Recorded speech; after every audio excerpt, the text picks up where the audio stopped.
Hi everybody, this is GeoSuffer. Thanks for joining for whoever's watching. And today's topic is purely just to pretty much start all over with the Open PnP setup. I've personally tried a couple of things and I've gone through a few frustrations and eventually thought, well, I'm going to go and start all over. So I've gone and deleted the XML files for the machine. And yeah, and as you can see, the new welcome page is showing on the screen. I guess that's a good indicator to say that the machine files aren't there anymore. So I think let's just go, click OK, and then let's start all over. I think a good starting point would be at the moment is grabbing the issues and solutions and maybe going through there, and then taking it step by step and make sure we go through and fix all those things that's either fundamental or any other issues that there might be. So first thing on the list, we've got there, create nozzles for this head. Okay, so if I go back to the machine, there'll probably be some defaults that's on here. There's a lot of these things that we're not going to need.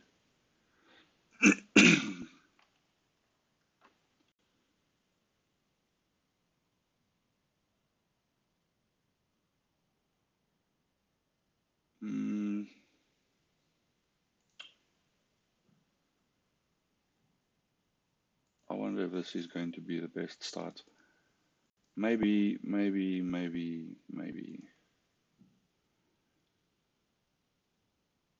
Let's go to the drivers maybe. First of all, we don't want the null driver.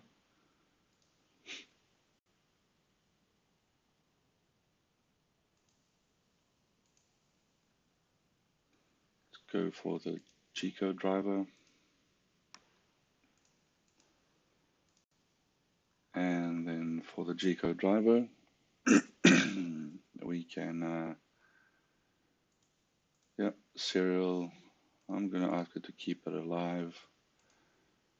My COM port that I'm using is COM11. Baud rate is 115,200.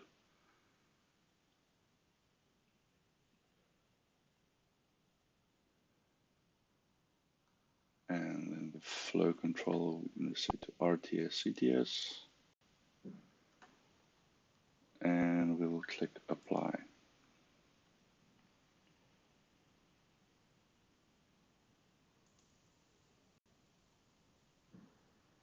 I found that there's issues with the command timeouts, or not the command timeouts, that the serial communication times out from time to time.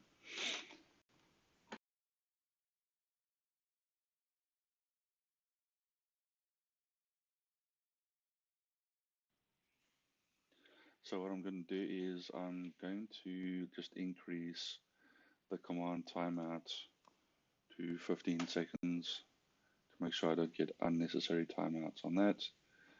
Connection time I will increase to 6 seconds from 3 seconds. Feed rate per minute, maximum feed rate per minute. I'll leave that as it is at the moment.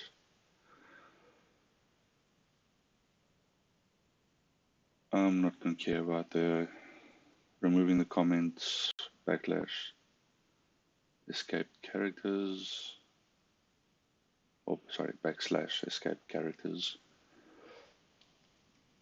Allow pre-move commands, compress code, log code. I'm not going to change any of that for now. Let's leave that as it is at the moment and just click detect firmware and see if we can get some communication between the machine and our computer. Okay, so it's picked it up that we're using Marlin Bugfix 2. I've got a good working version of Marlin at the moment. I know there's a newer one, but I'm not going to update it at the moment. I don't feel like putting up with other bugs. So we're just going to keep it as it is at the moment. And click apply.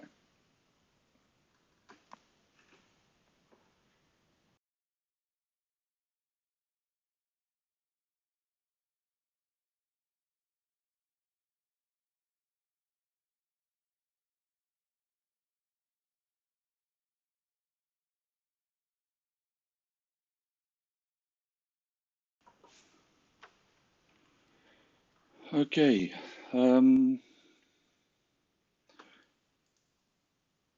G-code commands. We will have to set up some G-code commands.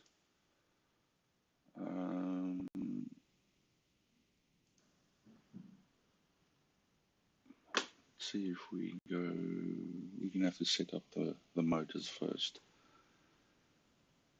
I know I said I was going to start on the issues, but there's hardly anything on the issues list, and it's asking to choose number and type of nozzles at this stage, and we haven't even gotten to setting up the motors yet. So maybe we should just go and remove, I'm going to leave the default feeders in there for the moment.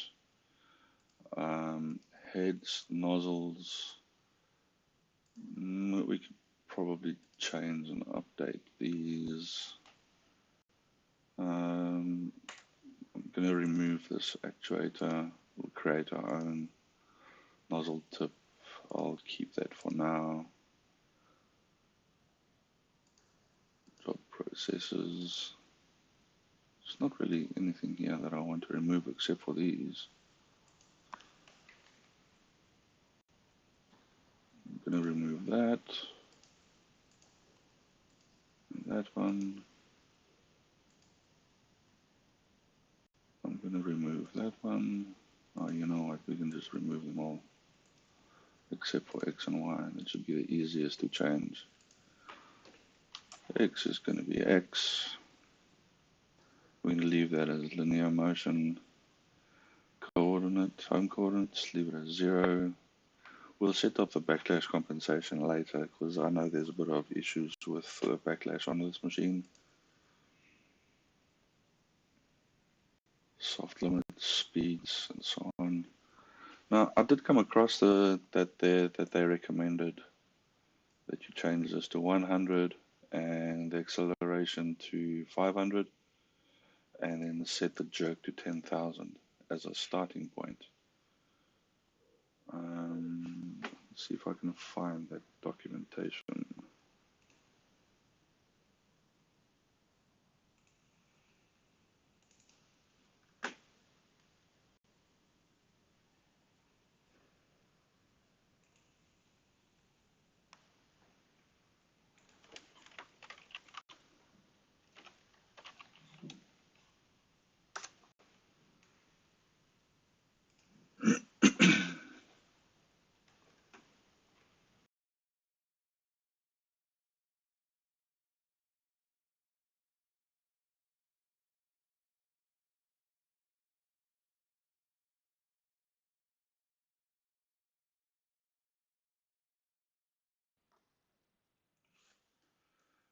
Okay, so we'll just go to the Open PnP wiki and then have a look at the motors.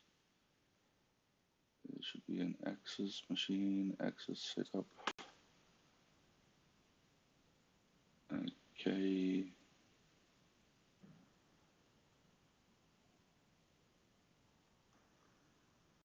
There's a section on feed rate and acceleration.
Okay, so here's a recommendation that they're giving you. This is saying start at 200 millimeters per second, acceleration at 500 millimeters per second, and jerk at 10,000 millimeters per second squared.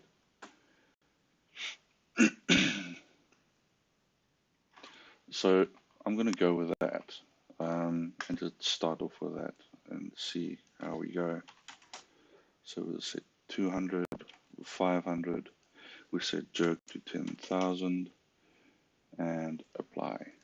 I don't think there's anything else we need to set here right now. So we can go do the same here. This is the y-axis and 200, 500,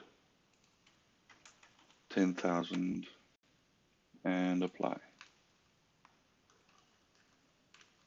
Okay, that's great. So we've got X and Y set up at the moment, and we need to add the axis for Z or Z. Driver is going to be G-code driver. We're going to use that as the Z axis. Okay.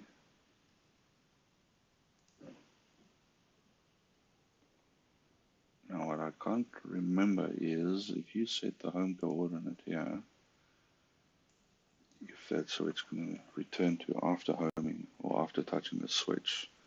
I wanted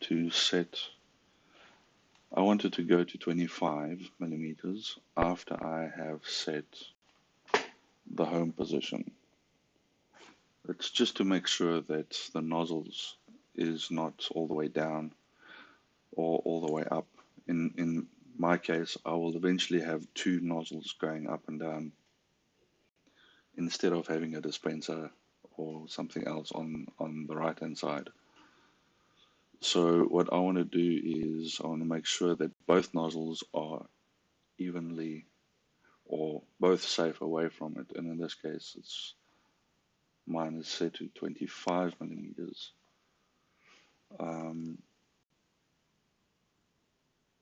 I think the feed rate for that axis can be a lot higher than that, but I'm going to leave it as default for now. Let's add a rotation.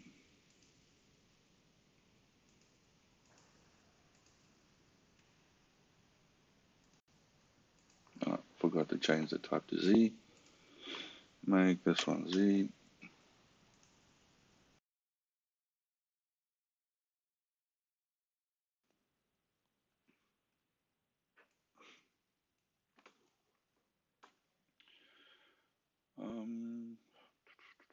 Let's see, did I forget anything else?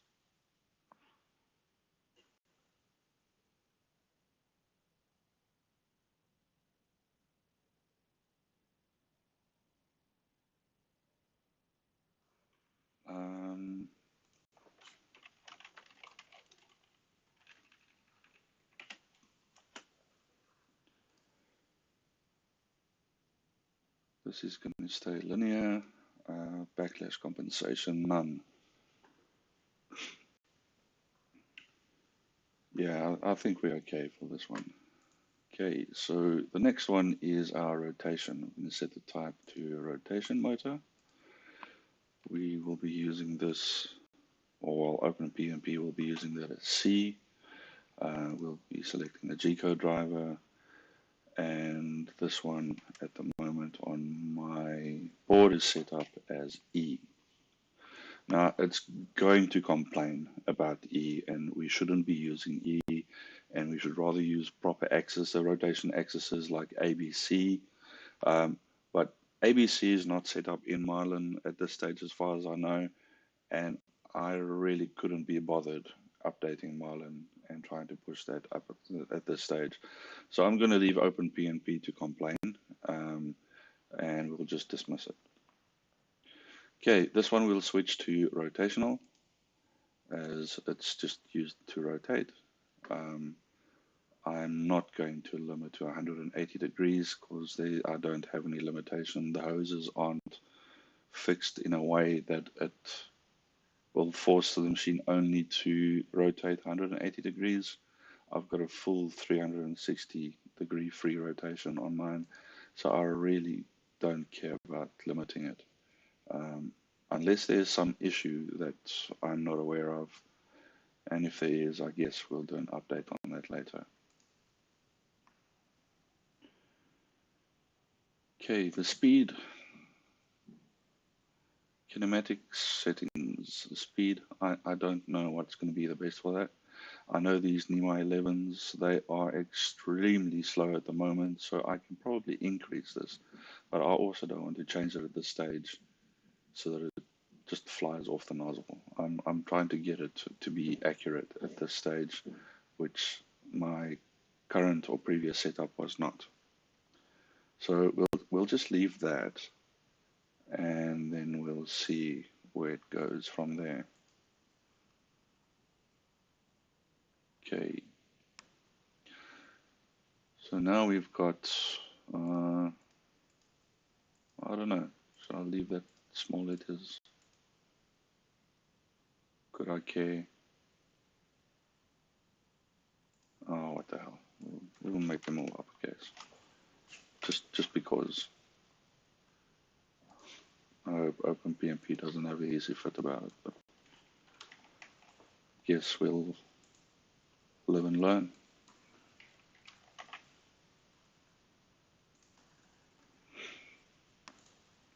No, what am I doing? Okay.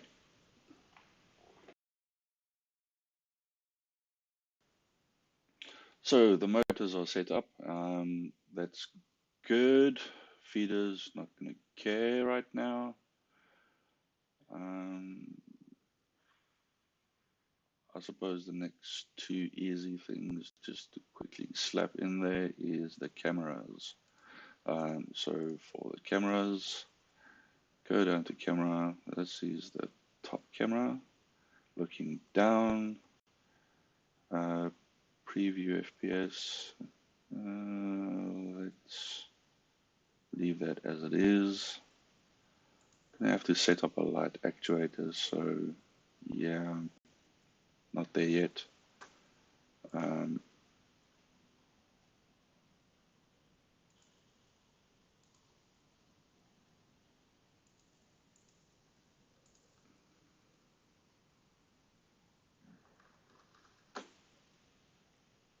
I kind of feel like I should maybe set up the light actuator first before continuing with the camera.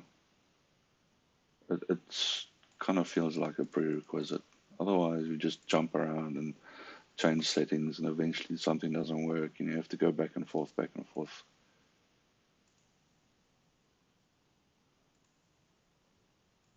Yeah, maybe I'll do that. Since we've got the motors up in there, maybe we just finish up with the motors.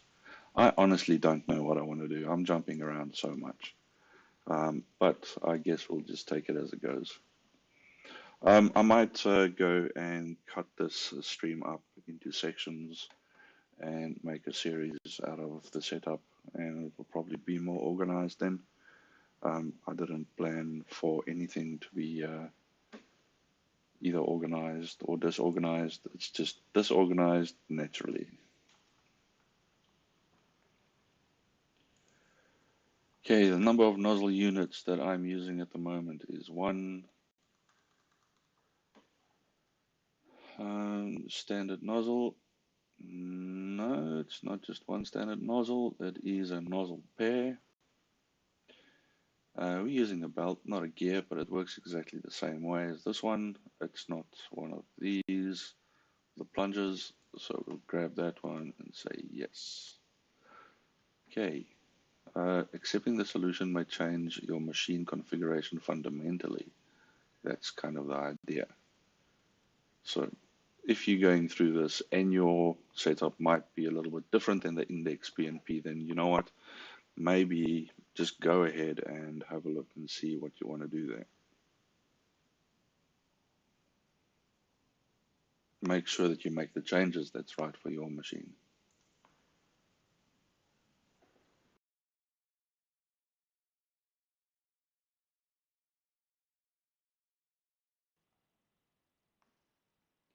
Okay, so we've made that change. Fix. Okay, so strange that it's only this milestone. Okay, so according to the setup, we've reached the milestone. I click OK. Image camera top. Okay, the simulation camera can be replaced with an Open PnP camera. Right, maybe that's why it was looking different. So if you go back to the machine, go to the reference, go to cameras. Right, let's remove that camera and we'll add a new camera. Open PnP capture camera is what I'm going to select. Now there's a whole bunch of other ones. Open PnP capture camera is what's recommended by Open PnP, so that is what I'm going to go with. If for any reason any of these are much better than what it is, I would love to know in the comments. Yeah, as we all are trying to get our machines to work as good as they can. But yeah, let's just stick with Open PnP capture camera for now. Okay.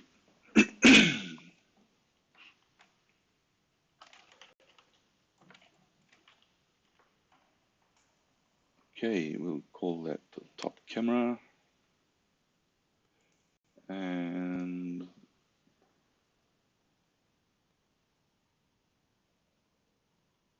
top camera is the one that will be looking down. View FPS. I'm not 100% sure why they want the FPS to be so low. I guess it's not a first-person shooter game, so you don't need 60 or 30 FPS on this. You only need enough for the machine to do what it's supposed to do. It is recommended to suspend the cameras during tasks for the setup and for the purpose of the video.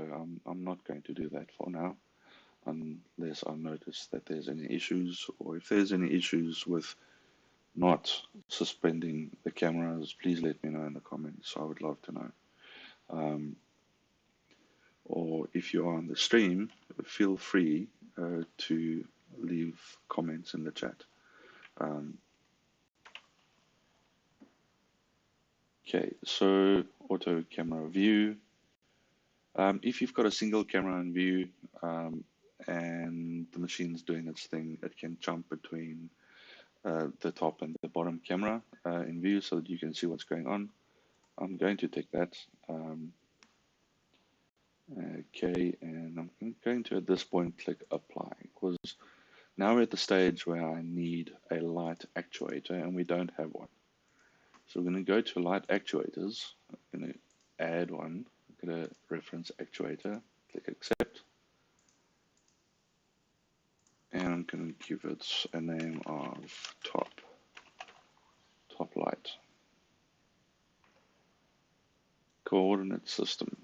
I'm not sure why we need to put in the coordinate system here. I think it's to do with activating it.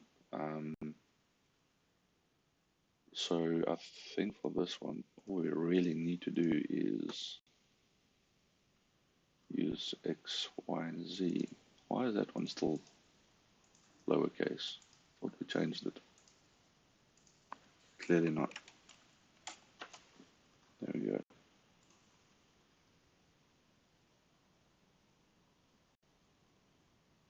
Okay, what the hell?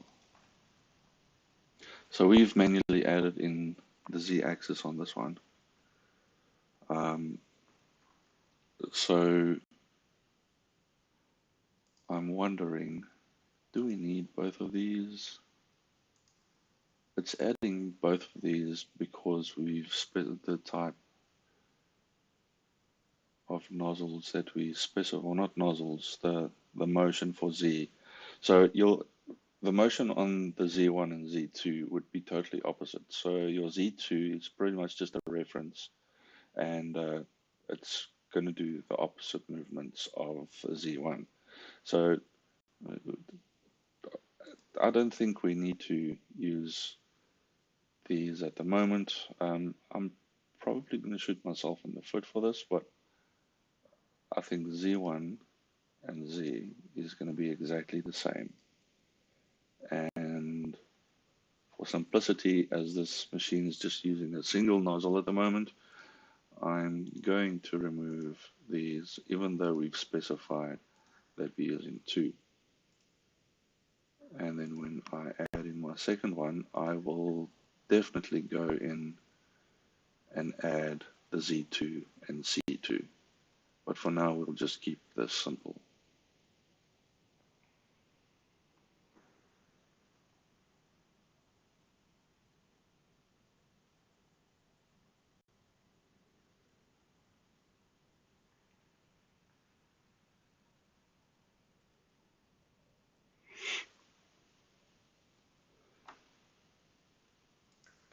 Okay, just looking at some of the chats. Yeah, Morgan Felden, I think it's awesome that you're also building that. And yeah, and the whole reason for starting the stream is because I got frustrated because there's just not enough content on OpenPnP. So I'm just sharing what I've learned. It's great. Start building the machine. I think that's the easy part of this whole project with the index is the machine itself. Okay. Right.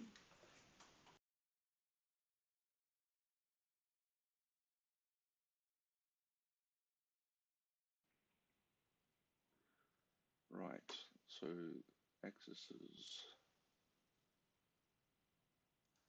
back to actuators.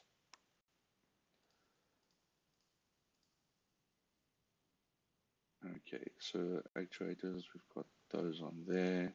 Access lock, what is that? Enable to get extra wizard tab to configure an access interlock actuator.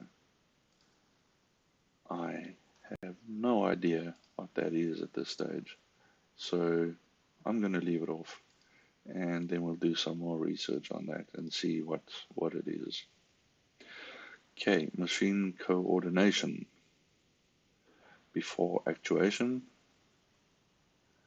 after actuation, before read. Let's leave them as it is for now, and then we decide what we want to do with them. Okay, so we've got the actuator set up, actuation enabled.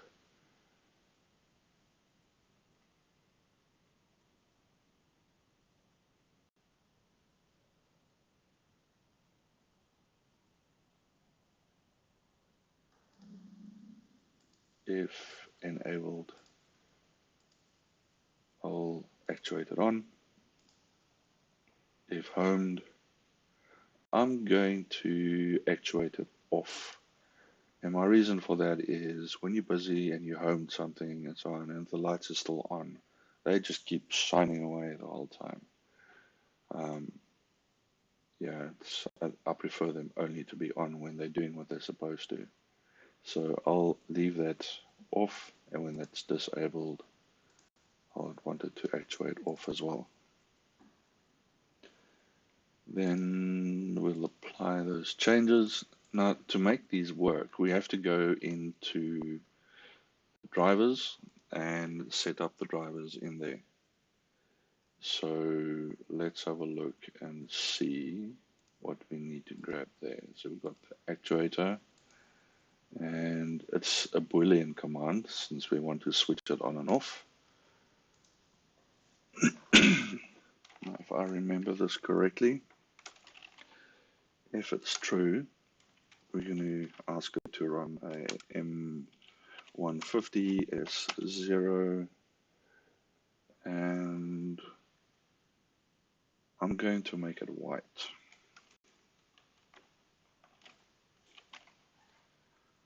I think 255 is a bit bright, but we'll play with it later and see how it goes.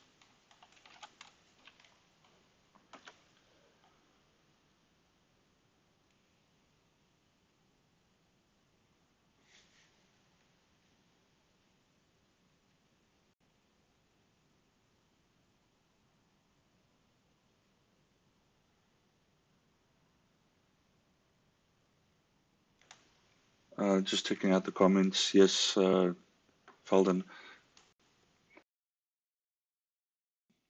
Sorry, that is the ring light that I'm talking about. Setting up the actuator for that.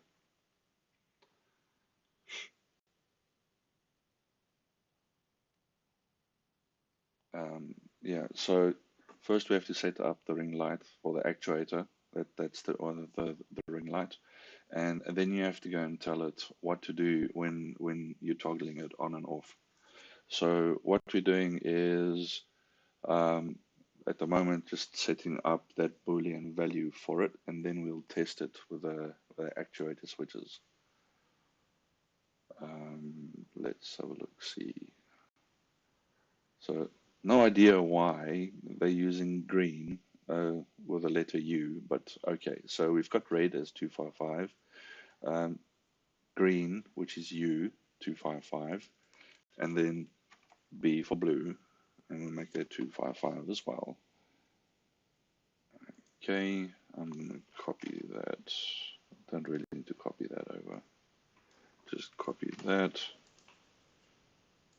We'll set this to false.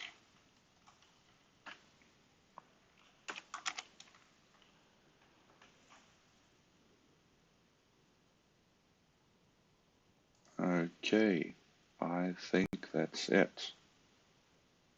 Let's just add the camera, since we now have an actuator in there. Add the camera. I'm going to leave let's give that a decent name, why don't we? Make that top light.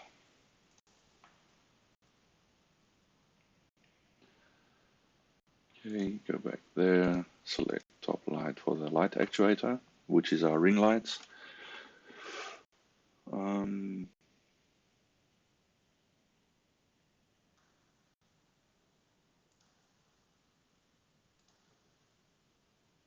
Settle method. I've got no idea what that's supposed to be. It was fixed time, so just specify a fixed time. Give it some time to settle. Let's over exaggerate a bit and go make it a second. All these things that we're putting in, which could cause the machine to just be slower, we can always fine tune them later. Okay, so now we can go and select our camera that we want to use. I'm going to just select that one and select and test.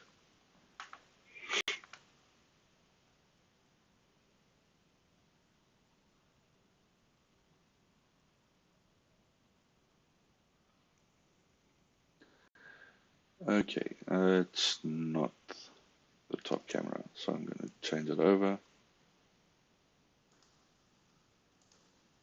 and test that again. Okay, so we've got the top camera working at the moment.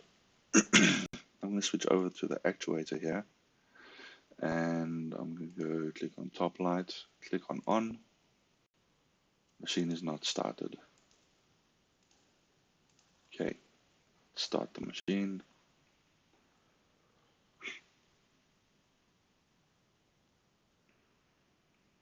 Okay, start the machine and immediately it comes on. Right, so we can now toggle it off and we can toggle it on.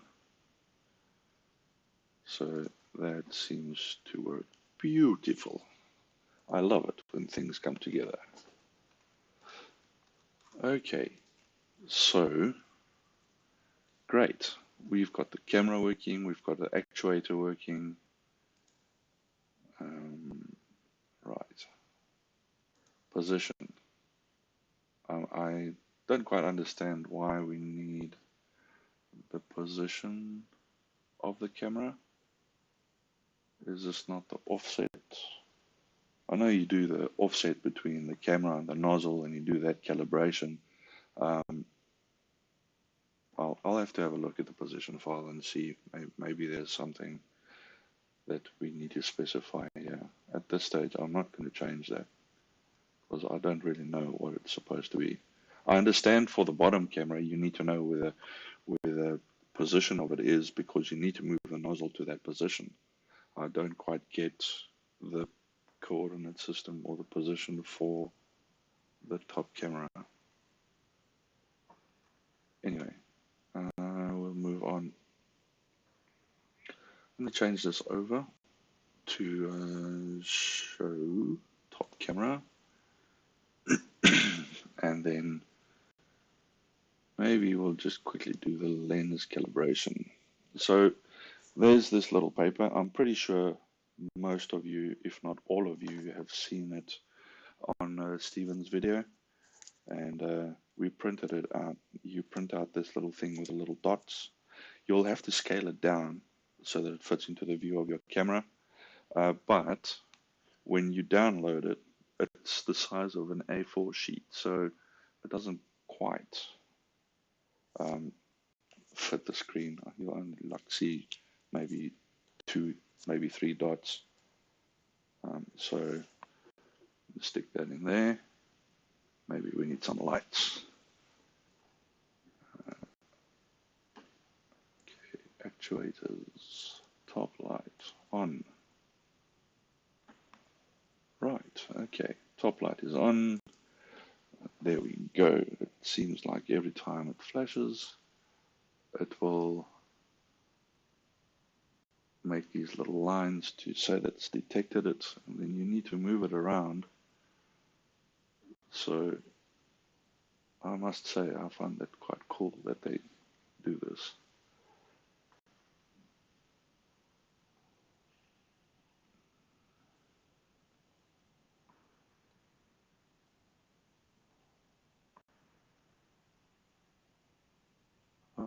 A little bit out of view for it, I suppose. Yeah.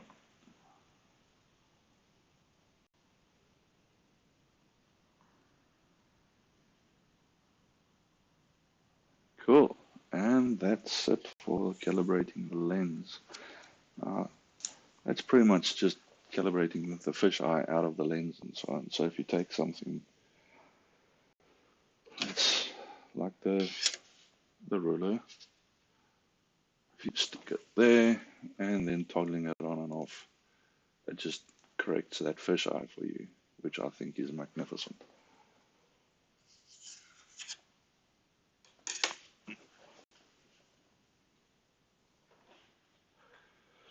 Okay, so that's done. Image transformation, I'm not going to change anything there yet. Position I'm leaving, vision, configuration, okay. Right, units per pixel. There's a few things that just don't work if the units per pixel is not calibrated, and OpenPnP just at this stage does not tell you that some things don't work. I know that the top camera is, so when there's things that you are trying to do, it will tell you, well, units per pixel must first be calibrated for the camera. But it's not the same for the bottom camera. Things just go pear-shaped for the bottom camera when the units per pixel is not calibrated. So I'm just going to go and calibrate the units per pixel. I'm not going to care for the 3D calibration at this stage. I'm going to take my board I know what the size for it is, and it's nice and big, so I'm going to use that for the calibration. I can just get it unstuck from the... I just stuck it down with some blue tack, whatever you guys want to call it. New Zealand, they call it blue tack. In South Africa, that's called press stick. So I don't know. Is there a different name for it in the US? Or anywhere else in the world? I don't know. Okay, so this board I know is 55.7 and 19.8. So I'm going to put that in there as 55.7 and 19.8. And tell it that we want to measure it. So let's see if we zoom in a little.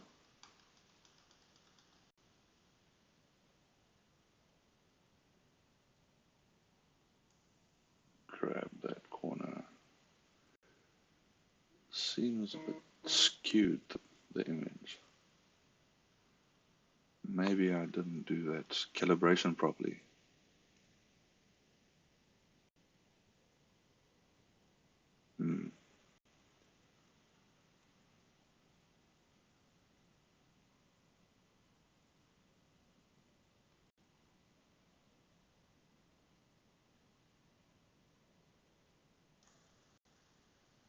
Let's see if we just move that. Maybe it just needs to be moved.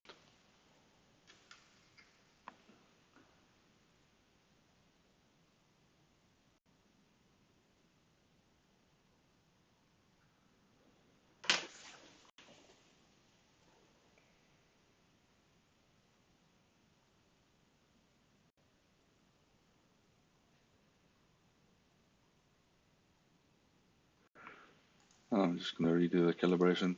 It sucks. I wonder if it's because this little paper is not nice and flat. Maybe it's picking it up that it's...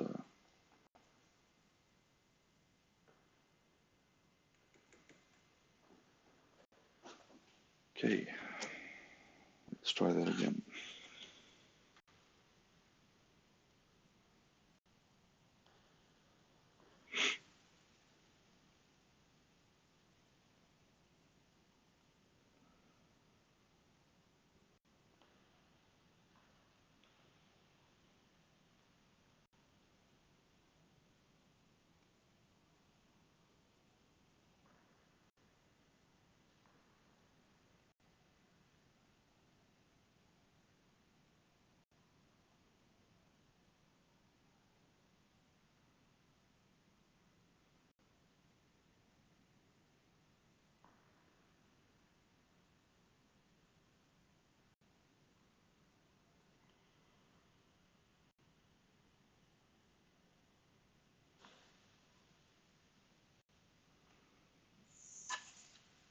Okay.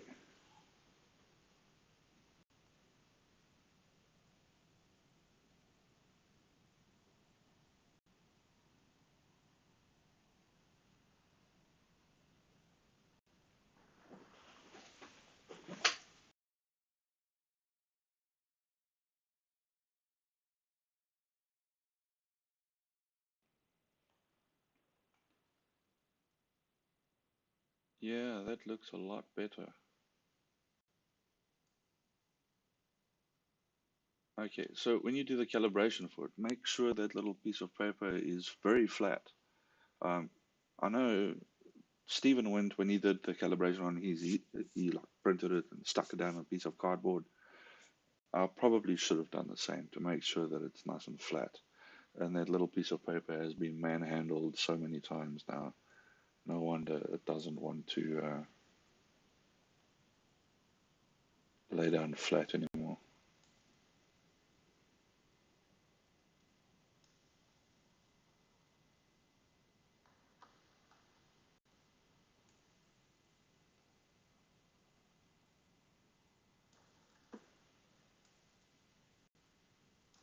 Okay, I think we're pretty much close enough on there.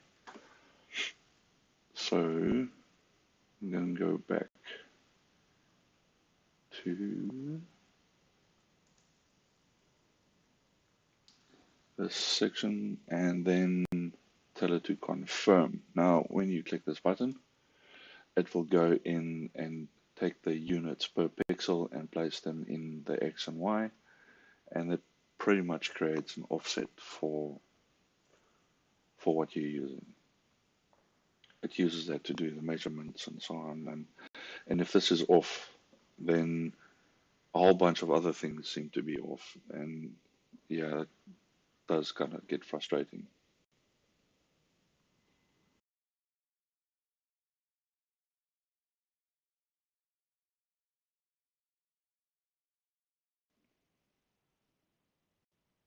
So, okay, so just want to check vision. There's nothing else here that I'm going to set.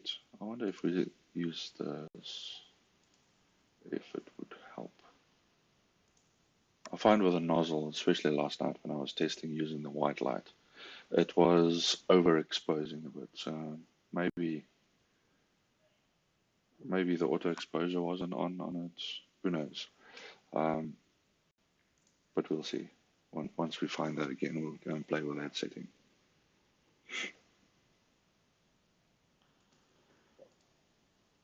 Okay, I think we are done with the Open PnP capture camera or top camera. The actuator is working.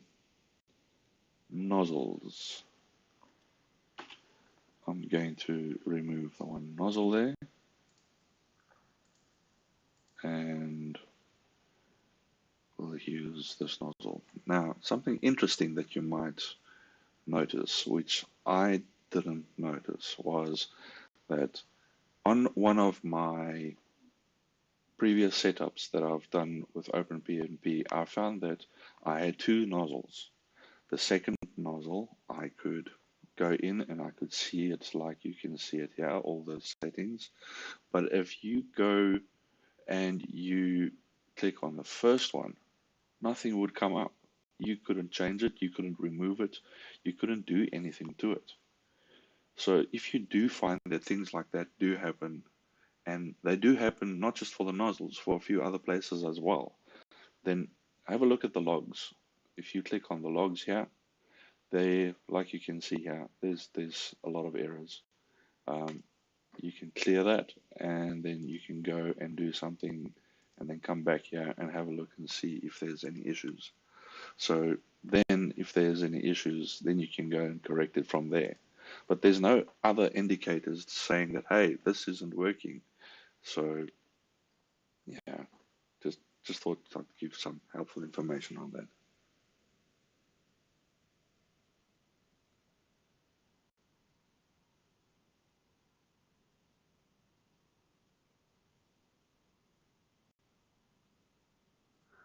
Thanks for the tip, Sheldon. On that, using baking paper for a diffuser, I'm going to try that. At the moment, I've got a 3D printed diffuser, which, as you can see, is really not working very well. I printed it with a white clear filament, which I thought would be great if we wanted to use it for the diffuser, but as you can see, it's not fantastic. No, not sorry. No, I'm using PLA most of the time. I try to use like ABS only for motor mounts because the motors get hot. But in this case, the motors and the board seem to be matched nicely, and I'm just using PLA at the moment for that. But yeah, for the mount or for the light mount, I've got that printed in PLA. Maybe I can switch to this virtual cam and I can show you what that looks like. Just to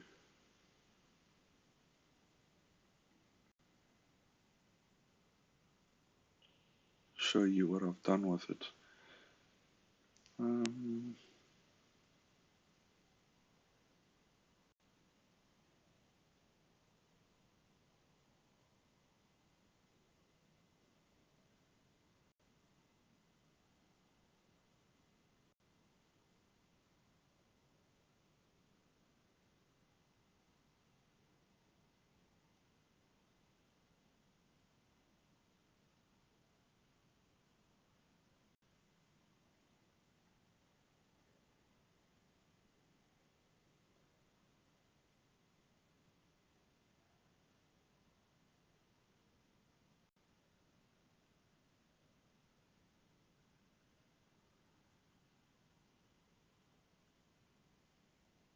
Okay.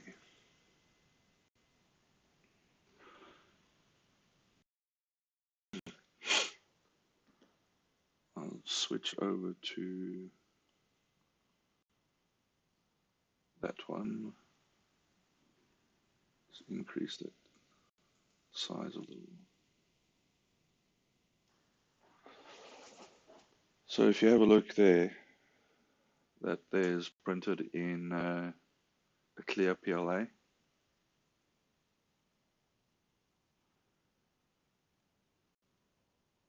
And yeah, it's not quite doing what I was hoping for it to do, but that's pretty much what we're getting.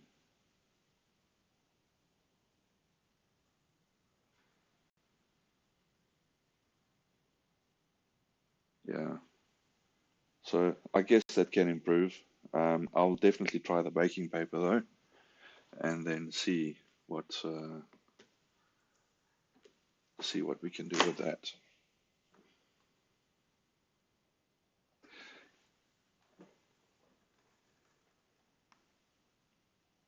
Yeah, I would love to know if there's a way that you can unfocus them. I doubt it, but I guess that's what the diffusers are for. Right.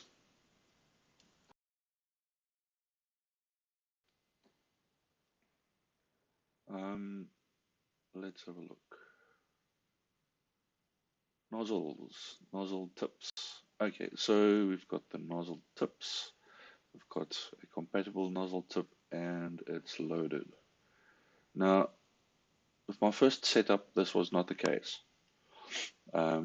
These were both not loaded, and they were not compatible. So you have to go and set up the nozzle tip, which we'll go through and see if there's anything that we missed. And what happens is if you click loaded, you'll have to go and manually load it.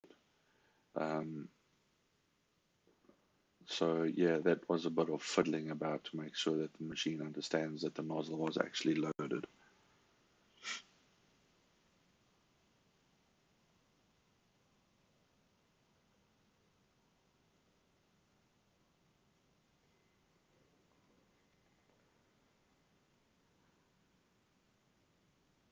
Yeah, Felden, I agree.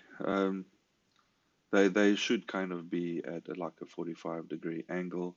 I was thinking of making a board or 4 boards that clip together or solder together with the LEDs on them, with more densely packed LEDs as you suggest. But just haven't got there yet. At this stage, just using the ring lights and hoping to get something decent out of that to a point and then upgrade from there.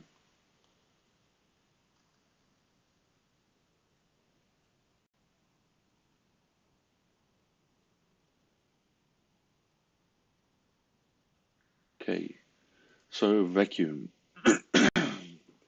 We have a vacuum actuator, and it's not set up, as well as the sensing for the vacuum actuator is not set up. So we're going back to actuators, and then we're going to add a new actuator. This will also be a reference actuator, and we'll just call this vac1 or vac exclamation, whatever.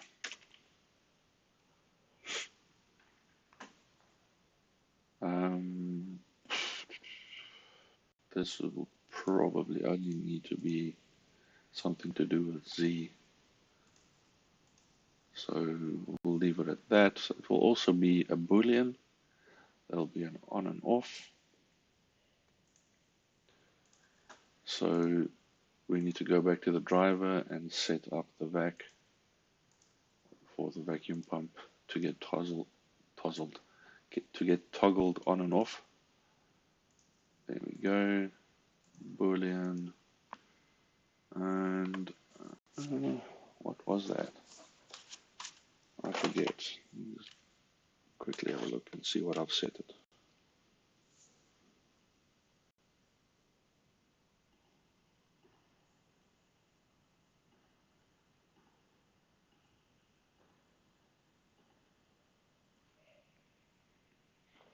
Okay. So to turn the vacuum pump on, we'll open and close the braces. We'll set the first one true with a colon, and then we give it the G code we're going to use to turn it on. The code I'm using for that is M160 P0 and an S. Now the S will set, you can set S255 if you want, or just say just S and it will use the max for that. And then outside the braces, we'll start some new braces there. Inside we'll say false colon M160 P0 S0. And we'll apply that. We'll click on the vac and then we test it.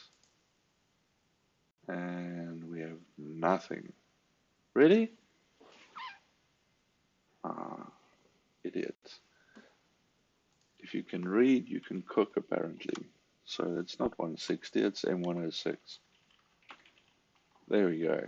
Okay. Does it work now? Yeah.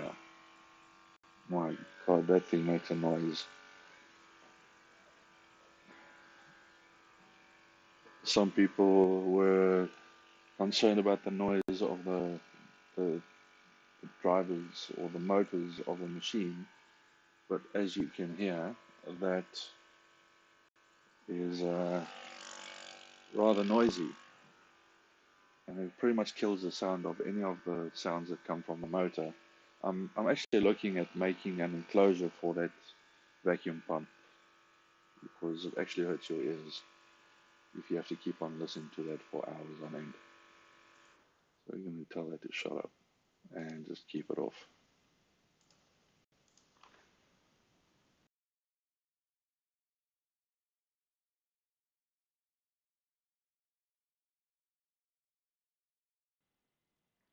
Just so that you're aware, the motor that you heard now was not the motor that is in the bill of materials or that's suggested or the default or however you would like to place it. It is really just one I could find in my local area online that I could get instead of trying to find a specific one that was suggested by or that was on the bill of materials that I couldn't find that was available on, I think it was Amazon. So yeah, I just found something supposed to be a little bit more powerful, but yeah, I don't know.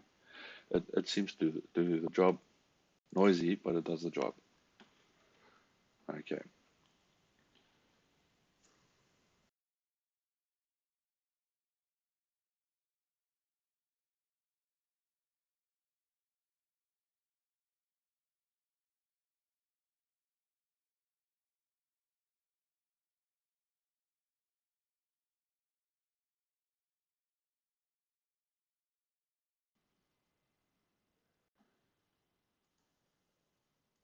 Okay, let's see. We've got that actuator going. So top light and vacuum is working. Back to the nozzles. Okay, so nozzle configuration. Nozzle configuration. Yes. Suppose it will have something to do with Z as well. Okay, dynamic adjust the safe Z. So the bottom of the loaded parts is at safe Z if possible. Well, that is great. You need them to be in a safe area. Otherwise it crashes into crap that's on your working plate.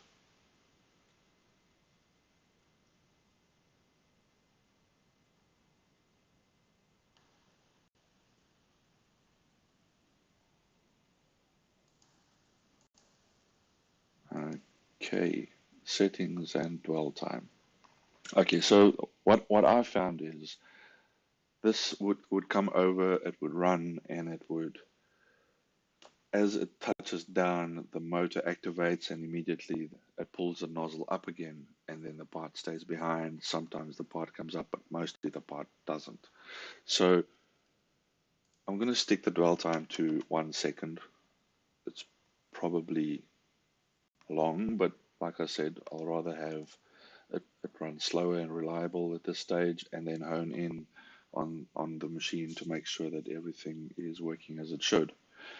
So we're going to increase the dwell times to 1 second, even for placing it down. And then we're going to click apply on that. Okay, so nozzle tips NT1. Okay, it's set to compatible and it is loaded.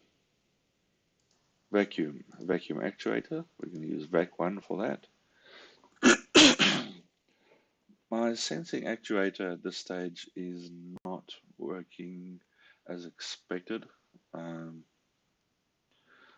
will probably demonstrate that once we can get to it. But yeah, I think I might have screwed up on the resistors. I think it might be one of the resistors that was, I think, 25K, and I took two bigger resistors and I put them in parallel to try and compensate to get to a similar value. Which, if it is the one that I'm thinking of, I clearly screwed up on that. So I'll just have to go and see if I can get the proper values for it. But yeah, I'll demonstrate what the issue is on the actuator. So I'm going to leave that for now. It's going to complain about the sensing actuator not being active or not being selected. Tool changer. Okay, right. Another thing on the tool changer. The standard tool changer that I got with that I printed with the Index PnP kit is yeah, it's not quite exactly what I can use with the nozzles that I've ordered. Now, the nozzles that I've seen a lot of people use is a green type of nozzle with a springy tip point and so on.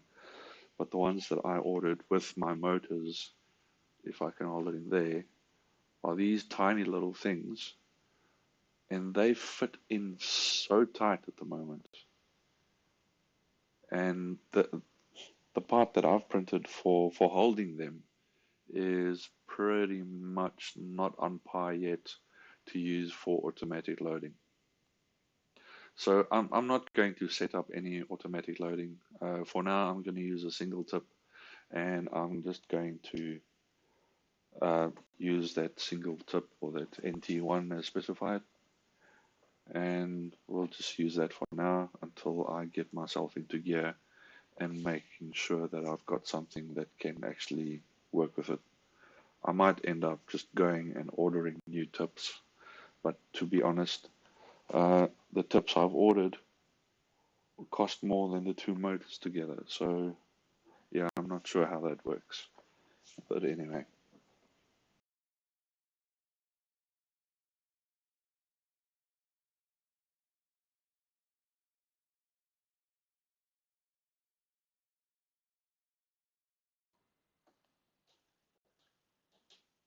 Okay, I guess we are at the point where we can do the offset wizard.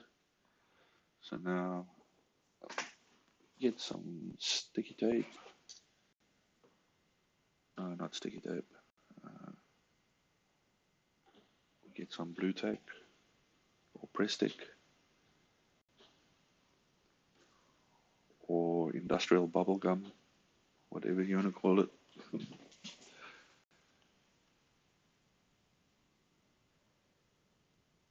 Okay. This is one of those things where you go, I need to move the machine now, but we haven't set up motion yet. Okay. Guess we'll have to come back to the nozzles. Going back to the motion system. Okay, let's have a look. Refresh that. Simulated bottom camera. Okay, simulated bottom camera has not been replaced yet, so I'm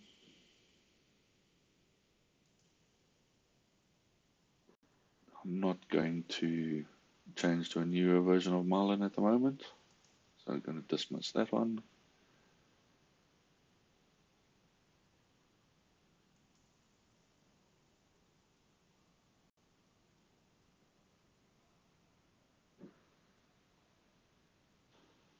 Right, okay. I guess if it's going to cause hard to diagnose problems, then I'd rather have it off, because at this point I want to know what an issue is. If there's something, I want to be able to diagnose the problem. So we'll go accept that change. Okay, let's tick this item off the list. So go back to machine setup, go to cameras, simulated camera, remove it. Go back to vision. Sorry, go back to cameras, add a new camera, and stick to the Open PnP capture cameras. Okay, general settings. This camera is going to be bottom camera, and we'll be looking up. Yeah, I'm going to add it to that. Focus and sensing method. I do believe this camera does not have autofocus on it. It's absolutely just, well, I wouldn't call it cheap, but it's cheapy to compare it for what you can be using for this. Okay, and let's apply those changes. Since we are at this actuating thing again, let's go and add an actuator so that we can add it to the camera setup.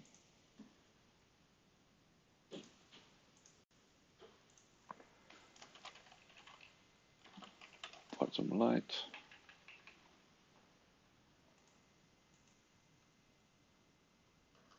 Okay. When it's enabled, actuate on. When it's home, actuate off. When it's disabled, actuate off.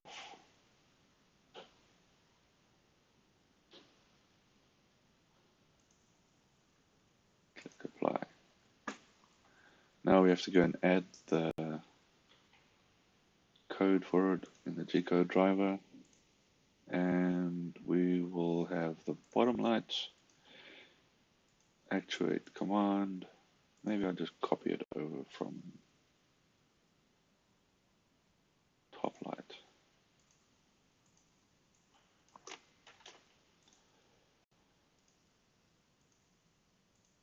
And we paste it there. Now I'm personally using the two different lights separately and having them actuate on and off separately. So I am using the S0 command. If you do not use the S0 command, it will turn both the lights on and off at the same time.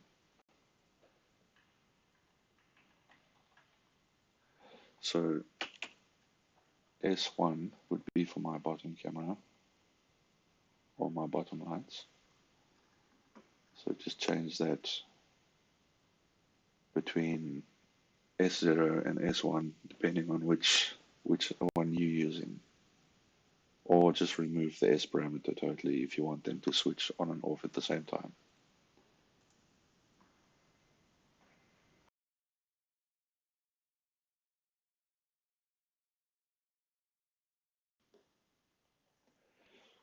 Okay, save that. Let's go back to actuators. No, not actuators. We want cameras. Light actuator. Okay, so the bottom light uses the bottom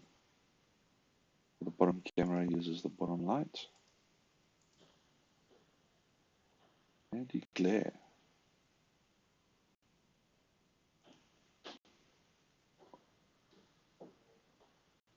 To prevent glare from this camera light, the light is actuated off before any other camera looking the opposite way is capturing. Right. Okay. Yes, I want it to be off.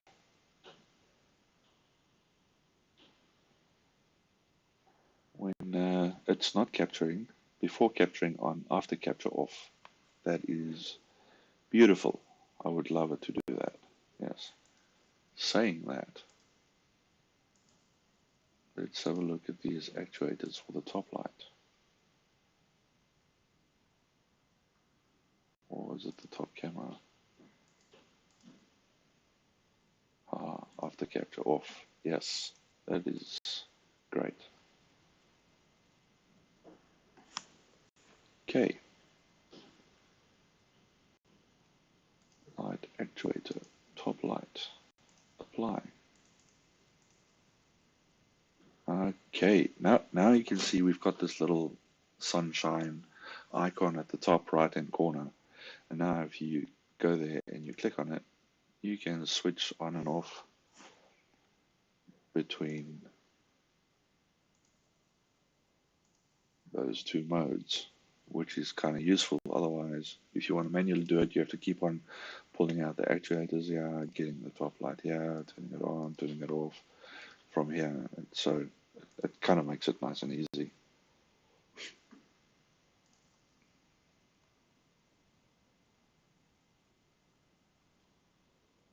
Okay, now the funny thing is, this units per pixel is back to square one.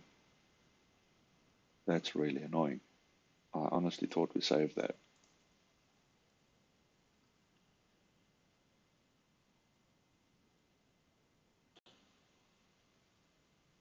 Oh dear. Okay, so I'm guessing we're going to have to do that again. We have to try and find out why this is doing it.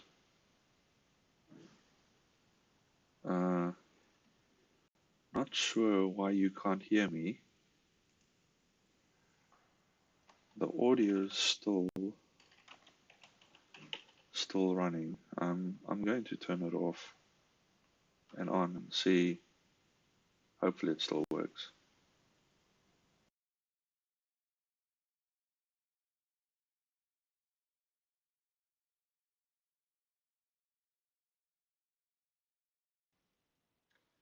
Oh, okay, fantastic.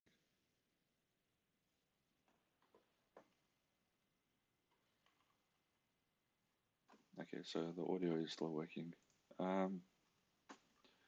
Okay, so I'm not sure what's going on here. Just earlier, we set the units per pixel. We did the measurement and we had to recalibrate the lens and then do it. And it took that settings into or saved it, and it seems like it's all gone again. This is all back to zero, which is a real pain.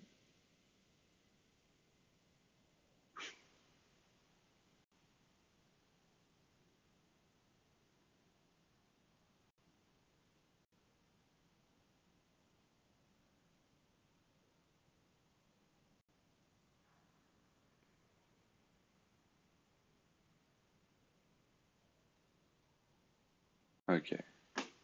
So it seems like this is really just there for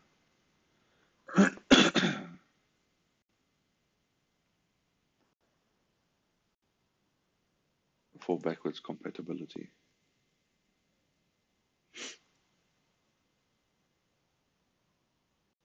Okay.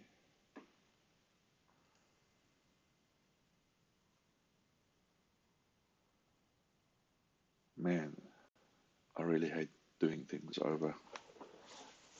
Don't know why this is. Okay, this is going to irritate me now. So I'm just going to stick it back in there. Try and get it nicely squared up. So I can measure it again.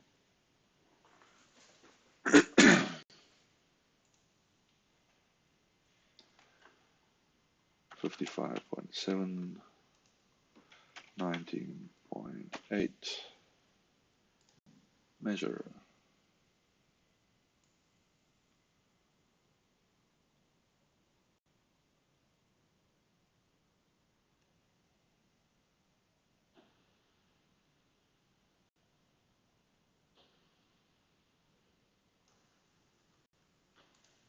Confirm.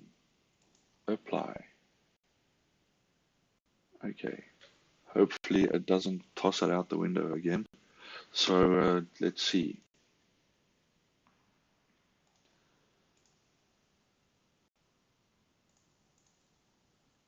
That all still seems good.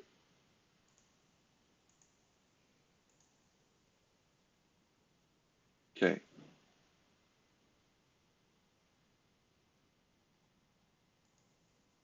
Right.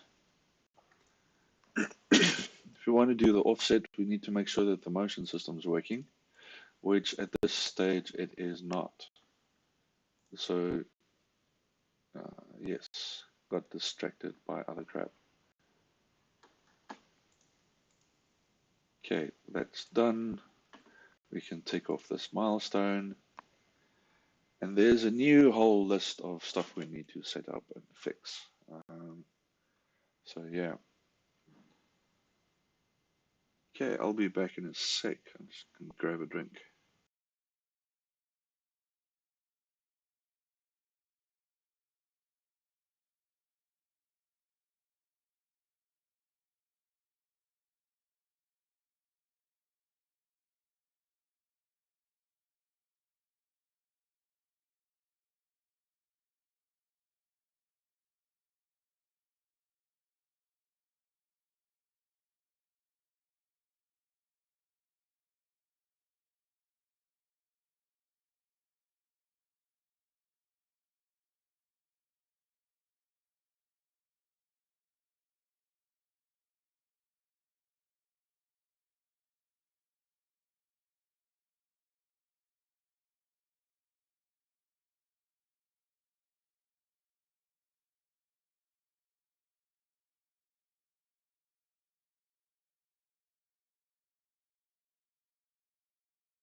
Okay, I'm back.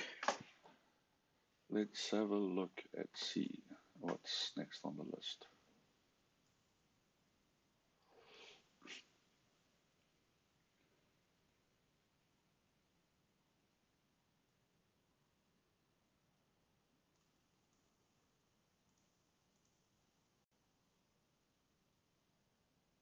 Missing X assignment. I think it's probably doesn't like when you're using uppercase and lowercase, or both uppercase at the same time. No, it's definitely not that. It's definitely assigned.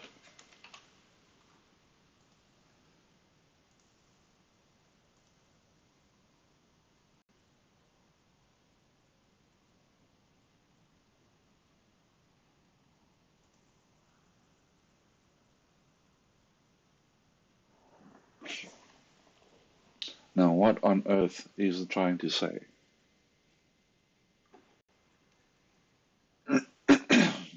I really don't. Missing X axis assignment. Assign one to continue.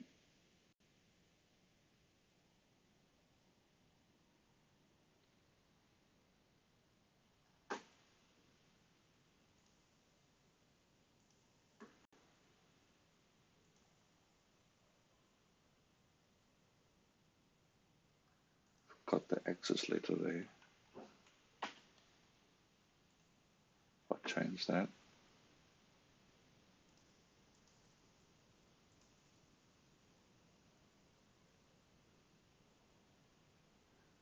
Yeah, it doesn't like that.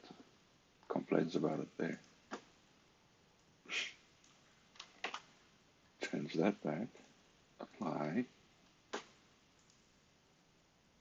Got the type. Got X.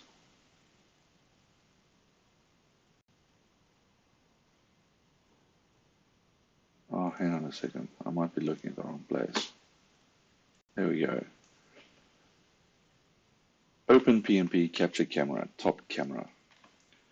I should have looked there in the first place. So, tip there, if you don't want to feel stupid like me at the moment, then have a look at the subject first. That's the section that's complaining about whatever needs to be fixed. So, top camera, it wants to know the X and Y assignments. So, we'll go back here, we go to heads, go to camera, position, these little things here. It wants to have an X and Y assignment on it. So I'm going to click down there, click apply, and then go back to the issues. It should go away. Bam. There we go. Okay. Reference controller Z. Feed rate. Tune your machine access. Okay. So we're going to... Damn it. It seems there's even more steps that we have before we can start doing nozzle offsets, which I guess is okay. At least we've got a list off to tick off and say, well, this is what we need to do. So we'll just go according to that and just keep tabs on this list and see what we need. Okay, so Z, yes, reference C. Feed rate and acceleration for both of these. It's pretty much, we can tune that, which is fine. It's not extremely important for the nozzle offset between the nozzle and the camera. So it's okay. I'm going to just dismiss it. C, avoid access letter E. Like I said, Marlin's using E instead of ABC. So I am not going to go and try and fix Marlin and upload it or submit a new PR for this. I'm just going to use what's available. So we can dismiss that. C, it's just suggestion to calibrate the feed rate, acceleration, and jerk. We've decided to leave it as is, so I'm just going to dismiss that as well. Okay, reference nozzle N1. Nozzle N1 does not have a rotation axis assigned. Fantastic. We've got some useful information now.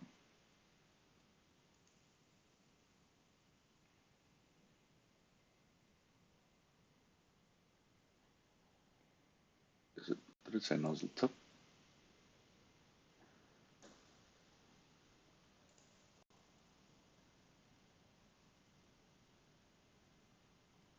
Ah,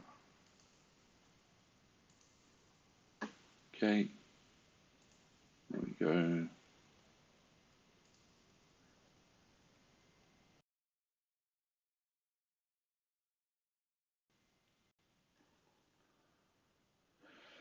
Okay, G code, vacuum sensing actuator A1.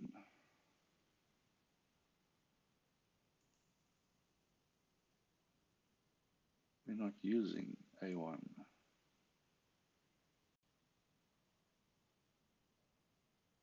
Okay, maybe at this point we will go and add the actuating sensor.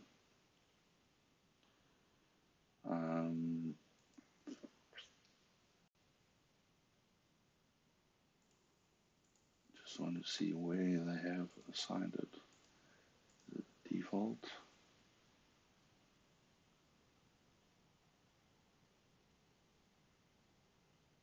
Actuate Boolean. No. Double.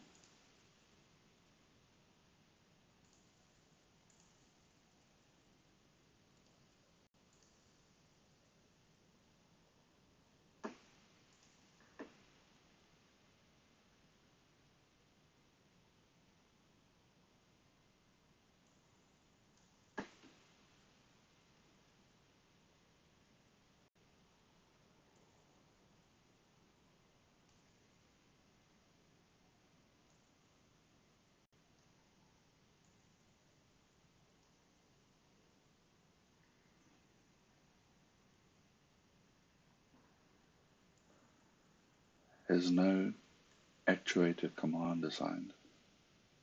Do we have an actuator A1?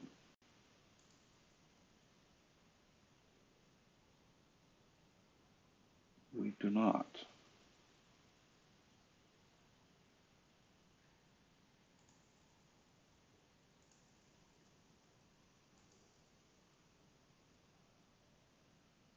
So what is it on about?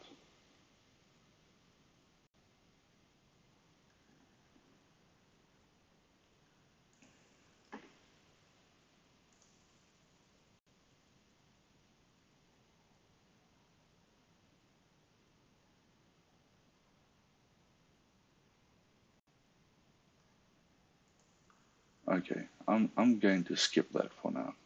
It is based on a suggestion here. It's not that you have to have that done right now. So I'm just going to leave that for now.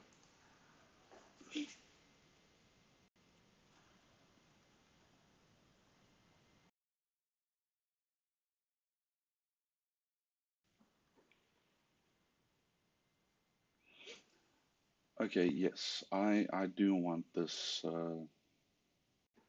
So I'm going to make sure that the command confirm regex is pasted in there. Then we don't have to go and manually put it in. Position report regex. Now, this one is important. What happens with this is if you go and you don't put this in there, then this little box here at the bottom right hand corner that reports the position of your machine, that never updates. And in some cases things go wrong and it doesn't update anyway. And then what your actual position is and what Open PnP thinks the position is two totally different things, and then the machine just stops moving. So we're going to put that in there. I don't think the string that's in here is correct though. it's missing the X and Y.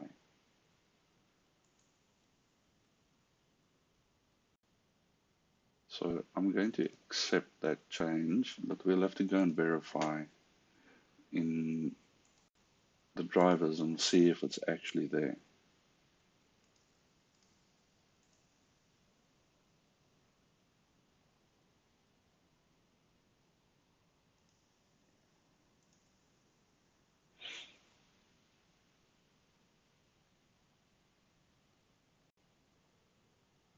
Are we looking for position report?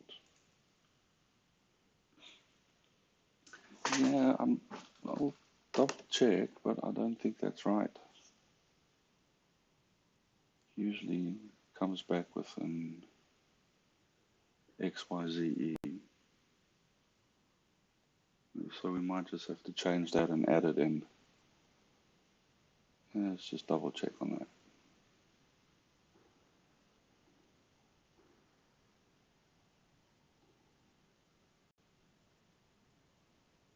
Yeah. Okay. So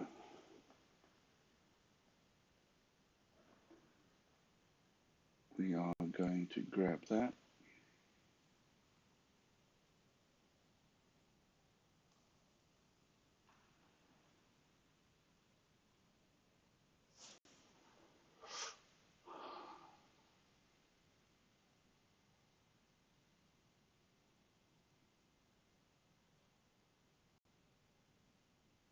Okay, so we are grabbing that. I had to just scrape myself towards myself.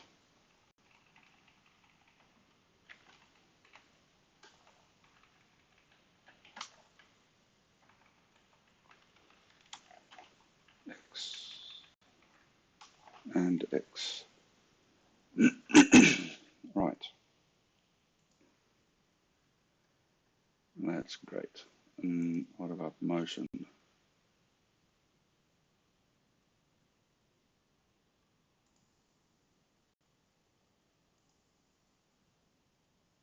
It's insisting I'm using what they...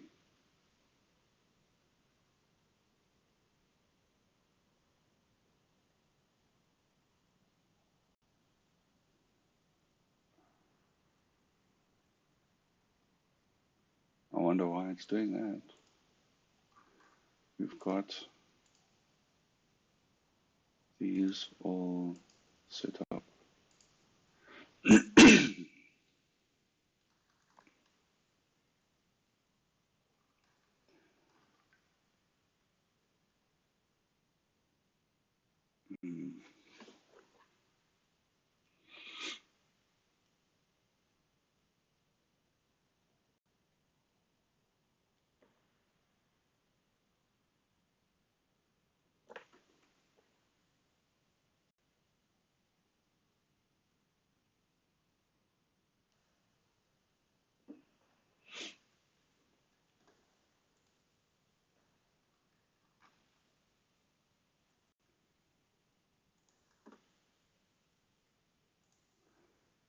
Okay, well, I'm going to go with a suggestion, and it's not right. I firmly believe this is not right. But I'm going to go off the list and see what it does.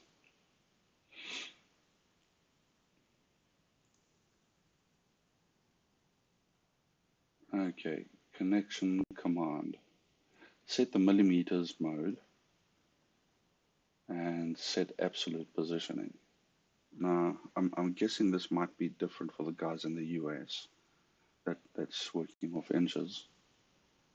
But in my case, everything we do is pretty much working off millimeters.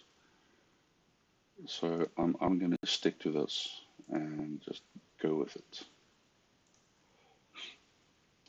Okay. Home command suggestion says X20, oh, well, G28 home all accesses. Yeah, don't think so. That will try and home everything at the same time, or at least X and Y first by default, and then try and move your Z axis. The problem with that is if your nozzle for some reason is all the way down and then now all of a sudden it moves, it's going to break something. So I'm going to say yes, but I'm going to go in and add a custom script to that.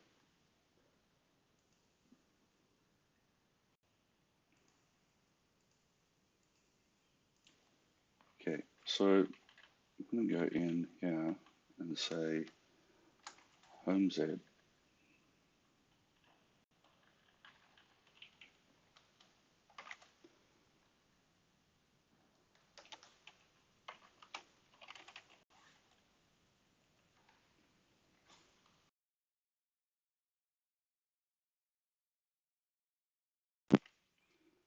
Then I'm going to move my Z-axis to 25 because that's in the center.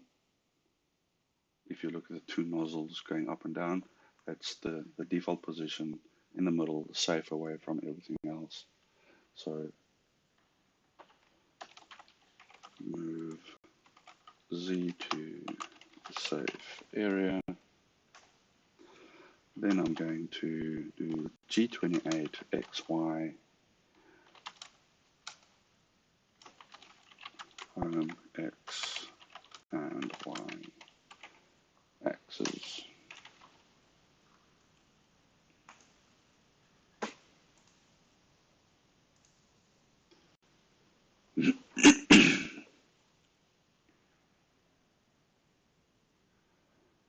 Set global's offset command.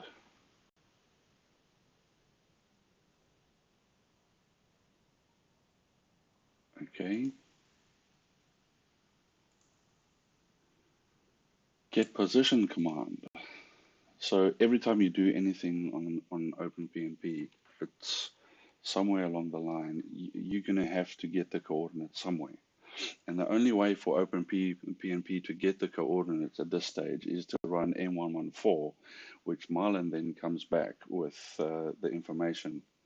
And then OpenPnP needs to read it. So if you go M114 in this console tab and hit, then OpenPnP is going to try and read this this section here.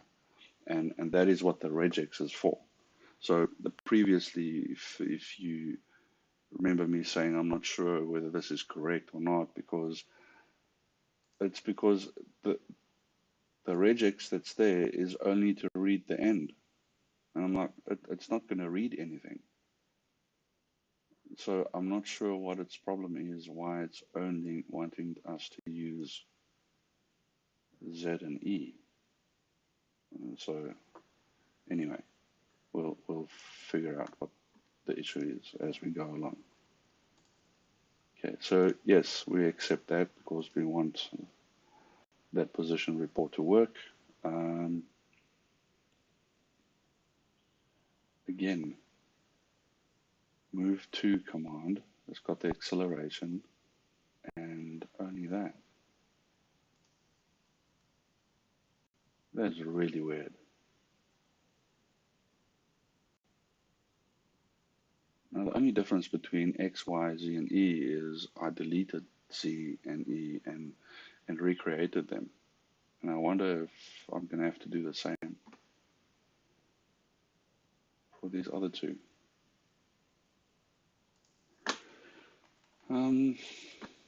Maybe I'll just do that and get it out of the way. Remove that, yes. Remove that, yes. And I have to set it everywhere else again. Okay.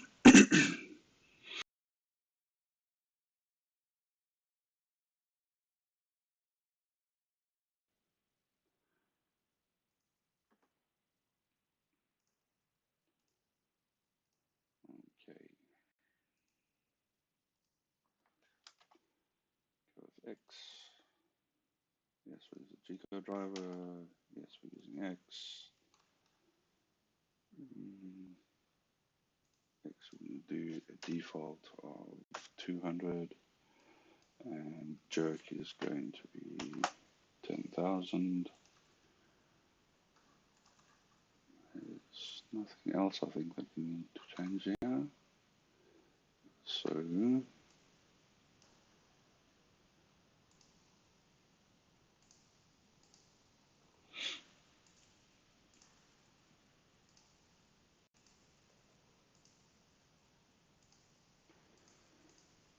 why? Because we have to.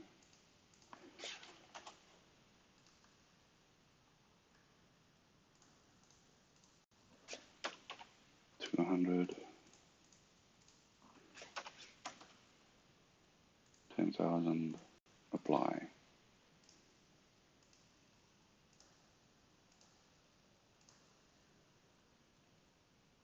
Okay, bastard. Okay, so you physically have to go and remove those accesses. You can't just modify them. Why?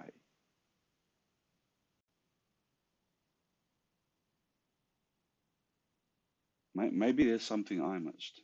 I don't know. Okay, so we have to go and reassign them. Okay, so top camera.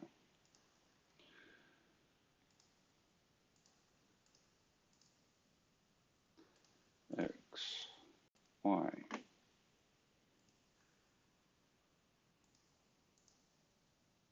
Nozzle.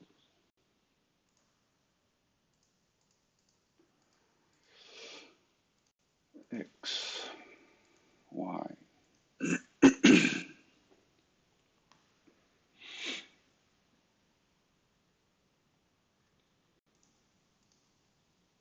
Okay, now we're back to the regex again. Now you can see it's got the whole bloody regex string there. It's not just got Z and E, it's got X, Y, and Z. This is really weird behavior. I'm not sure why this is. Unless somehow that X and Y was set up as a virtual, like a virtual axis, and I missed it somehow. I don't know.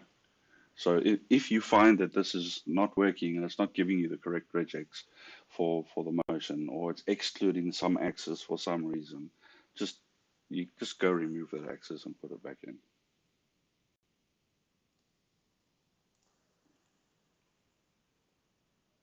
Set global offsets. Okay. Yes, please.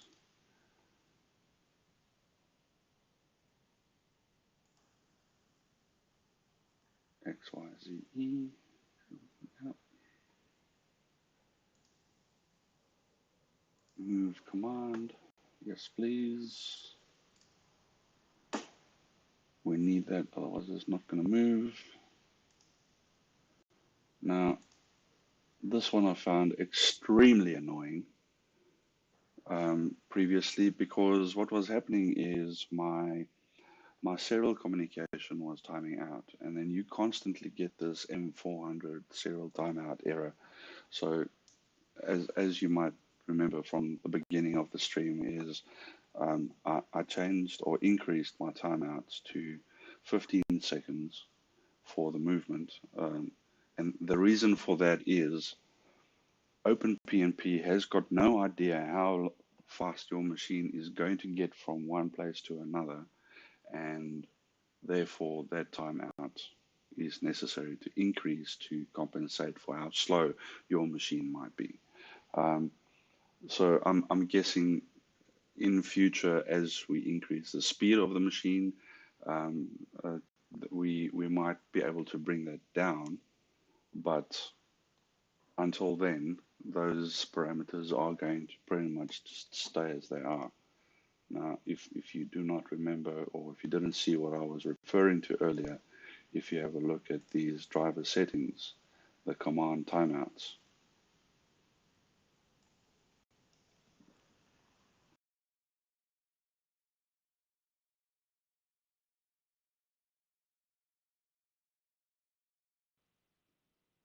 yeah, this is what I'm pretty much referring to.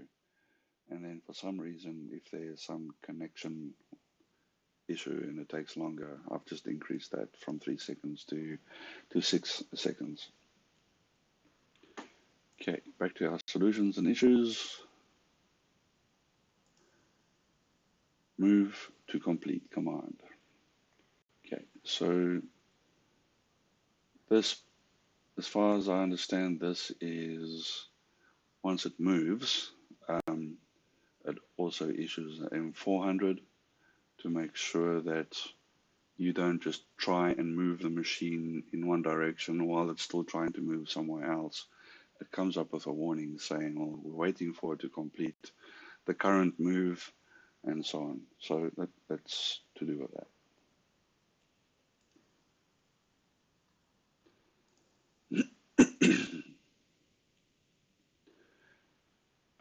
Okay.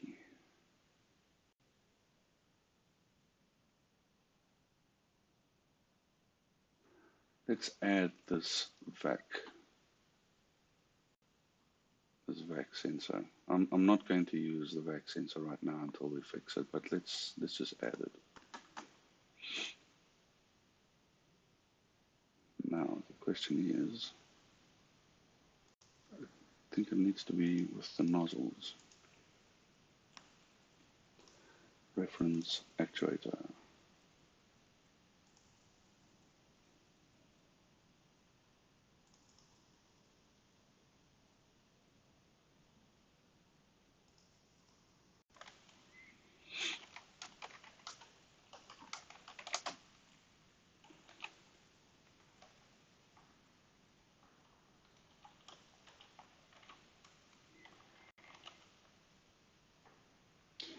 We'll do that on vac one sensor.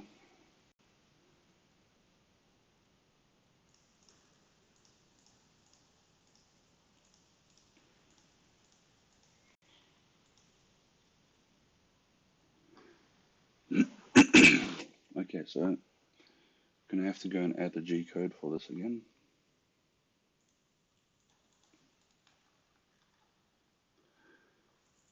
This is not a Boolean though.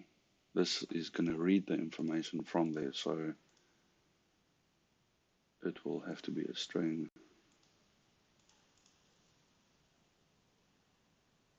Is this right?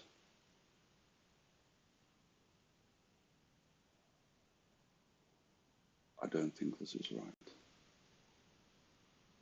It's not an actuator that we should be.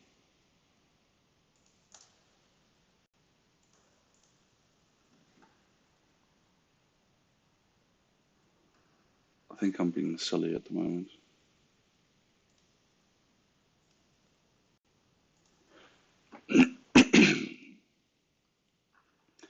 If we go to drivers, G code,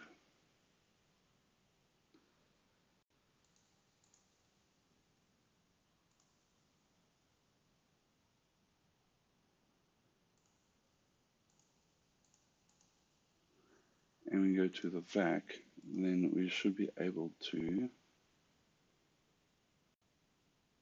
actuator read command. Okay, now what was that command? Let's quickly have a look.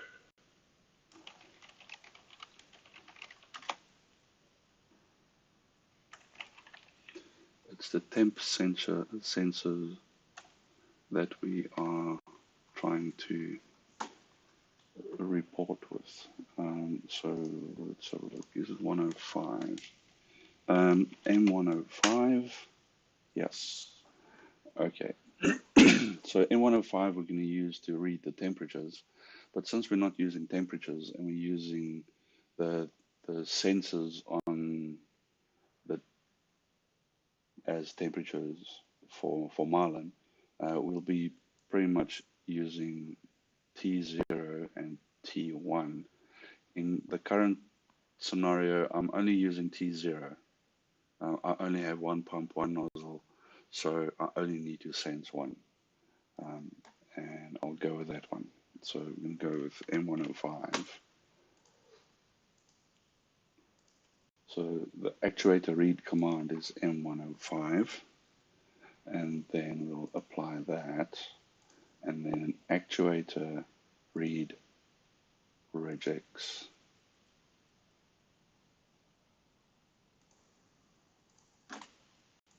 Actuator read regex. Let's see what they say about that.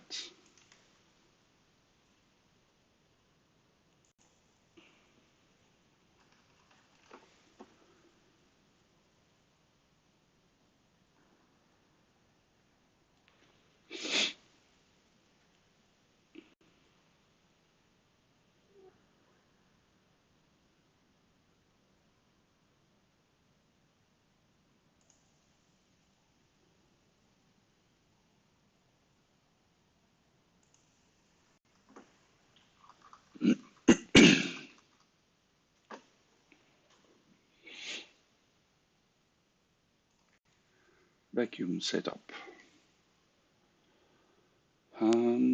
Nozzle valve.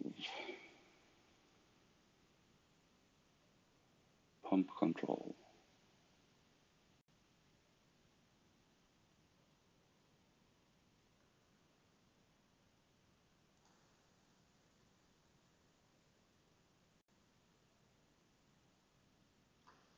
Pressure sensing.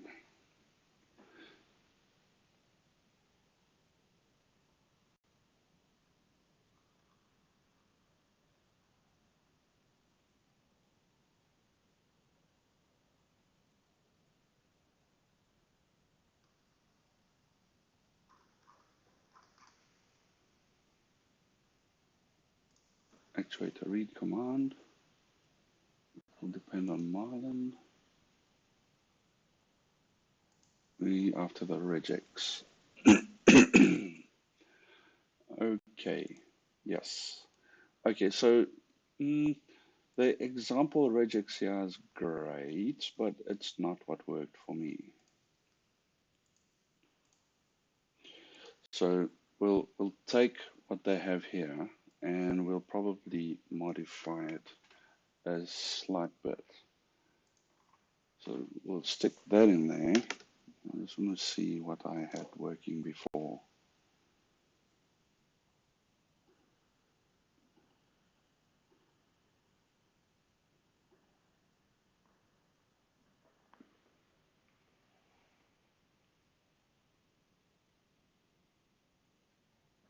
No, I think I copied that absolute incorrect information.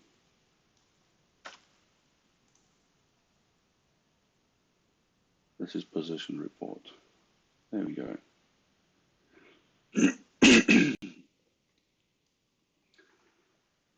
Sorry for clearing my throat like that the whole time.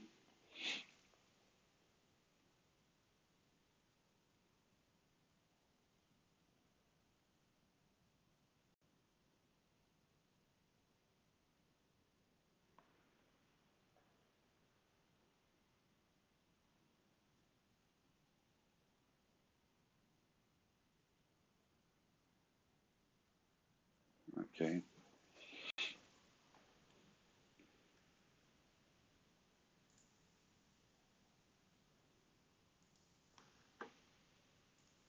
Let's stick that in there. Apply it. Go to the vac and read the value there, and we get a nothing. A big fat nothing again. Okay, so as I said before, I'm going to change that from, because I had it different. Yeah, found no matching responses. Okay.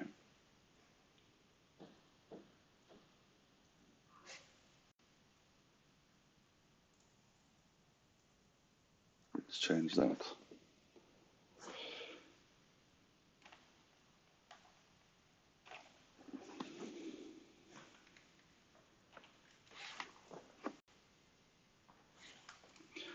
We want to read from T0.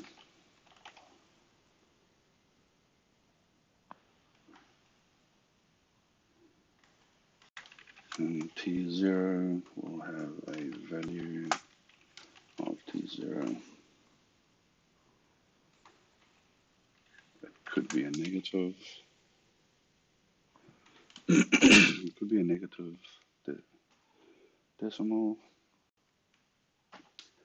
It could contain a decimal character,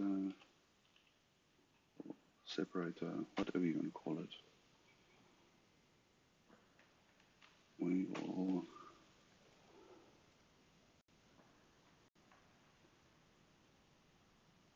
check for a positive one.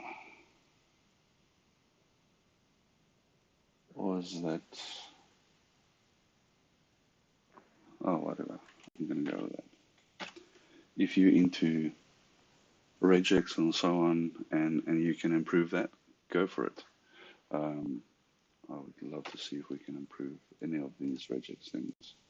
So go apply, try read again, and we're not reading.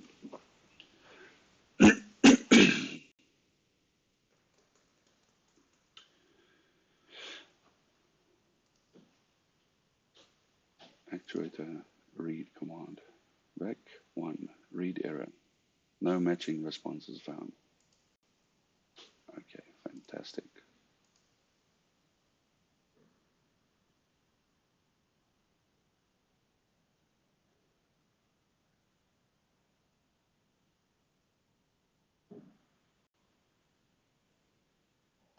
Was it on that one? I had a similar issue previously, and then I just want to see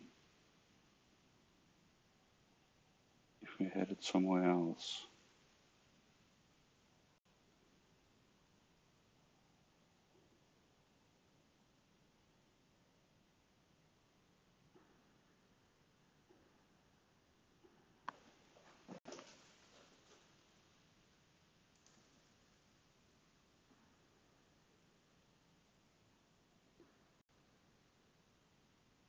Aha. Again, if you can read, you can cook. So I'm wondering if this is calling 105 and 105 from this read command, because that's supposed to be the read command. And still we have nothing. Yet there, I think they said to use it under default. Actuator read command.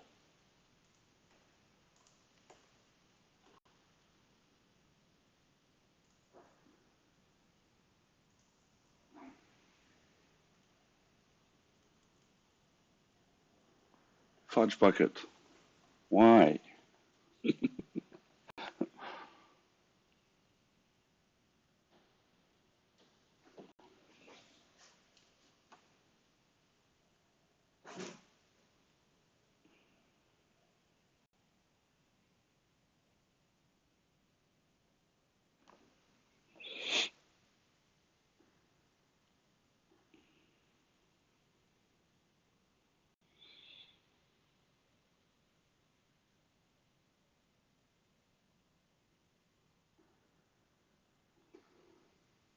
Read commands M105 there.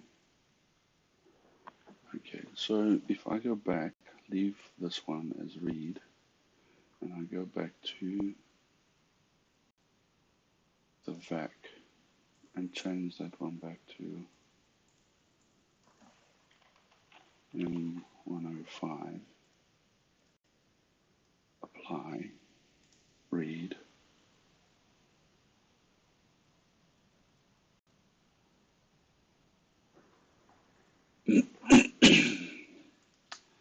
fantastic.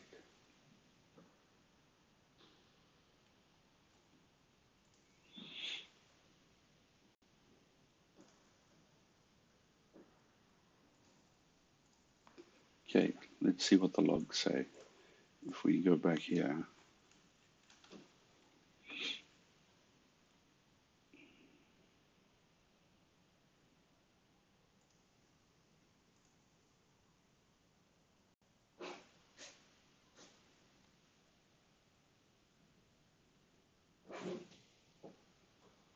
so M105 is issued.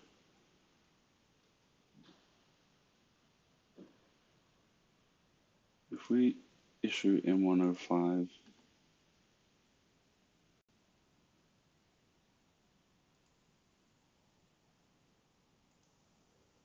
in the console, it immediately returns it, so there's no issue with that.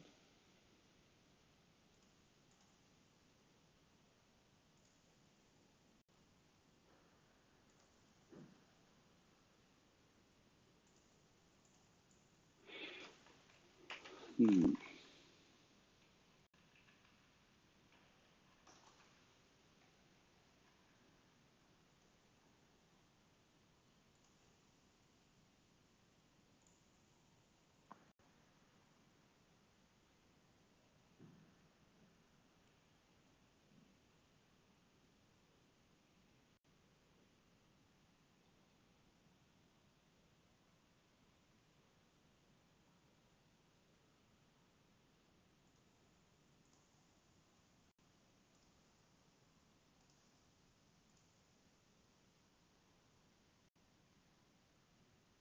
Okay, well, it's not something we're going to use now. I kind of wasting a lot of time just trying to set something up to show you what I'm getting an incorrect reading from. So at this point, I am going to move along, ignore that back sensor because I'm not going to use it at the moment. It's not part of the setup and calibration of what I'm trying to achieve at the moment.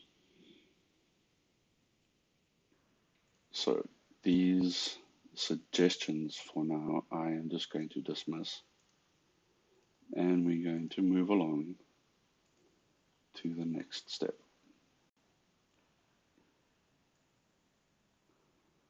Okay, Open PnP camera, top camera.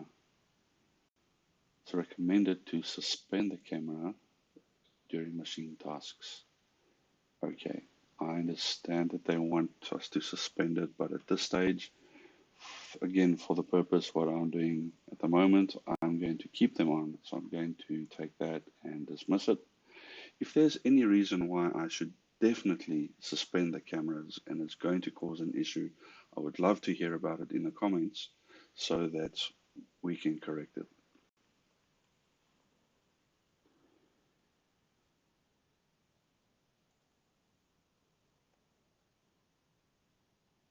Preview render quality can be improved. Render quality to high. Okay, we can go rendering quality. I'm going to stick it on highest. Does that mean I have to set the size again, or will it automatically compensate for that? I guess we'll have to find out. Do that for the bottom camera. Didn't we set that up earlier? I'm pretty sure we set that up earlier.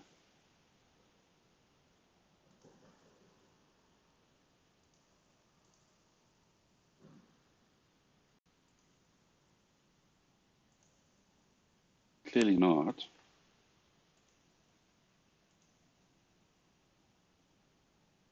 Okay, so bottom camera is selected. There we go.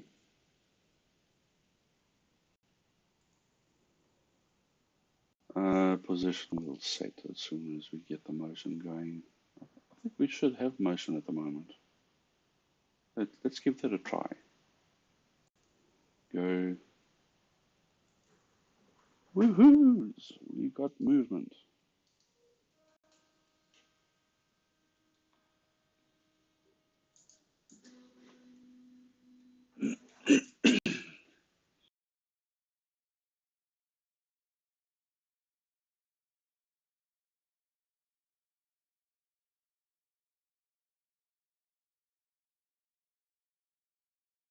Otherwise, everything we've done so far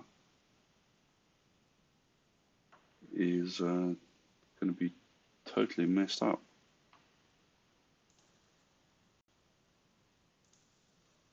Okay. Maybe it just needs a bit of a brainwash.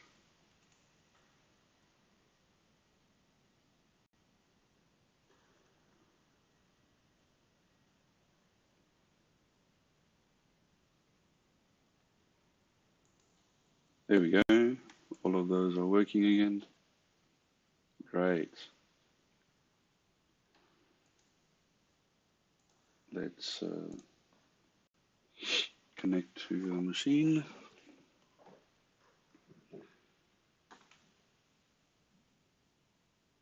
All the lights are on. Fantastic.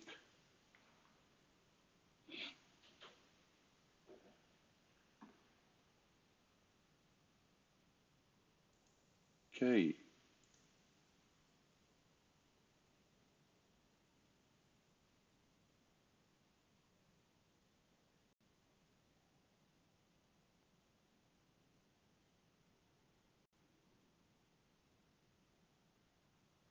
Let's home the machine again.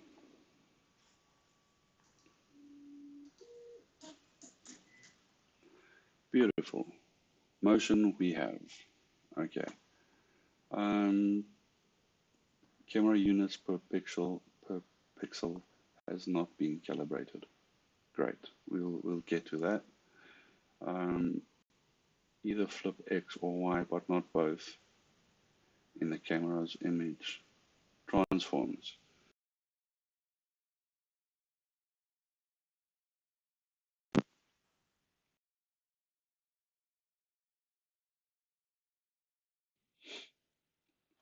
So we'll go to the bottom camera and we'll just go over to image transforms and we'll flip it vertically. And that is pretty much so that when we move, we're jogging in the same direction. I do, however, find that the bottom camera now, because you flipped it, the rotation is pretty much opposite of what you're seeing that's happening. But I guess that's okay.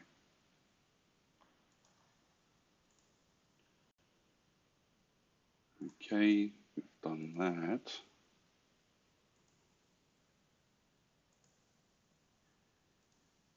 I guess we should apply it before we lose our changes again.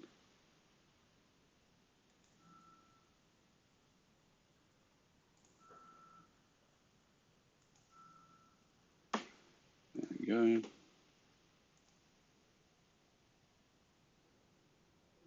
It's recommended to suspend the camera, which we're not doing at the moment. Rendering quality. Rendering quality. I'm going to set it to best scale.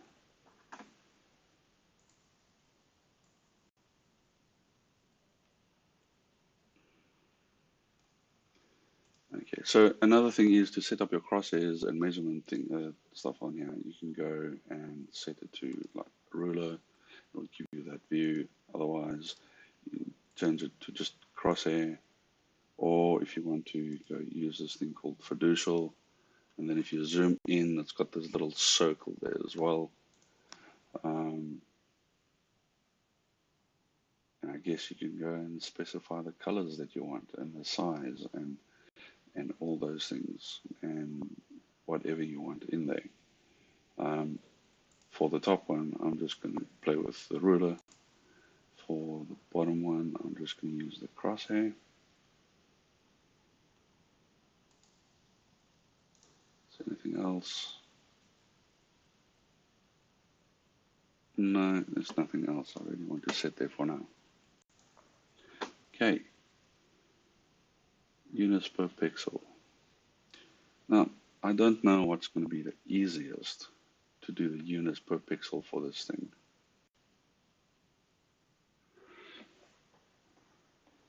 I used my little PC board and that was working great. For the other camera, maybe, what if I just use another smaller board for the other camera? Let's grab the calipers quickly and measure it.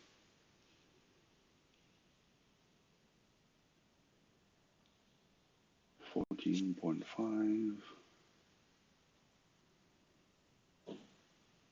and 24.8. Okay.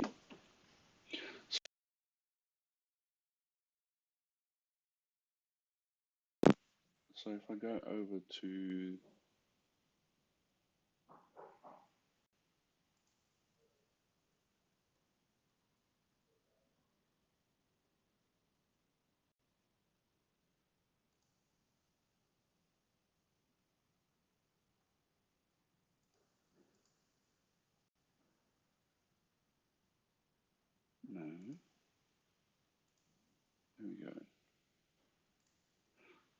So the X will be 24.8. The Y is going to be 14.4.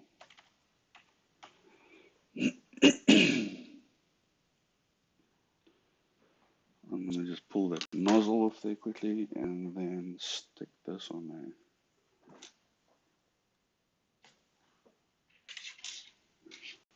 Let's see what happens if we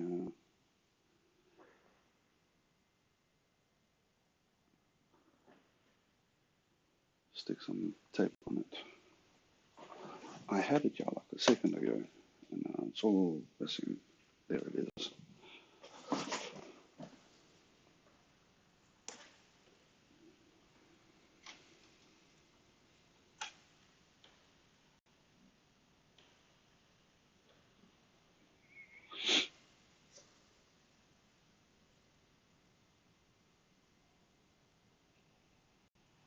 Okay, now we can go and jog it over to that area, and at the same time, we can now get the coordinates of the camera, the bottom camera. Okay, let's change it over to 100, jog it in that direction.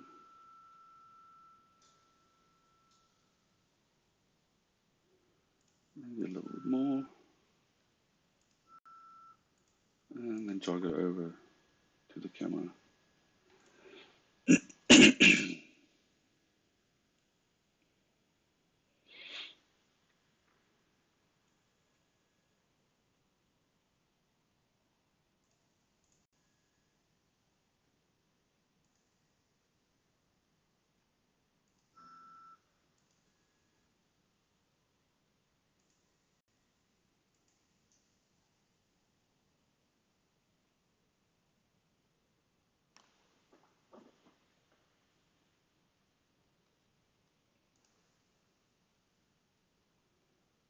Yeah, that's like so overexposed.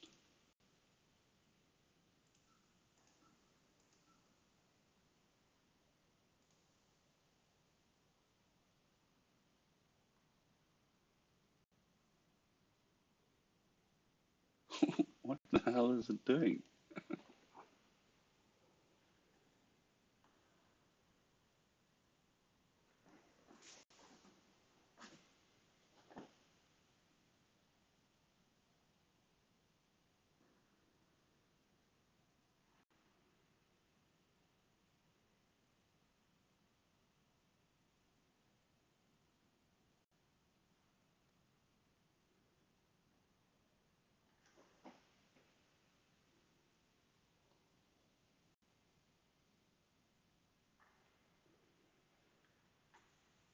You can see that is totally skewed. That whole fisheye thing is still active on this camera. So we're going to have to set that, first fix that before we start doing measurements. Otherwise, it'd be pointless and we'll have to do everything over again. I really don't like this overexposed thing.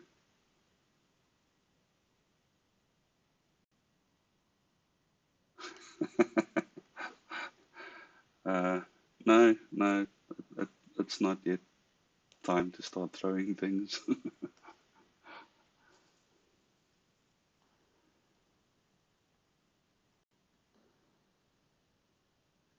Okay, so I'm going to go to these drivers. I'm just going to run the command manually to set it to a little bit lower light level.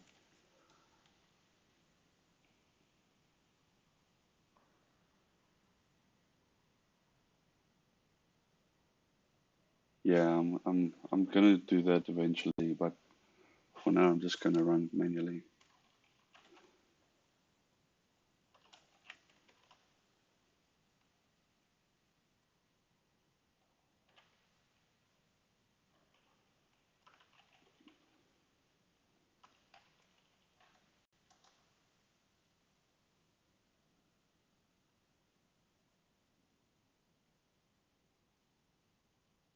Okay.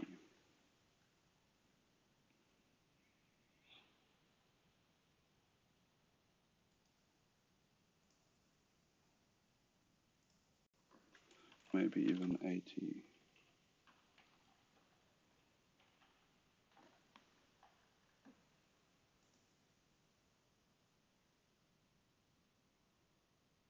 Cool.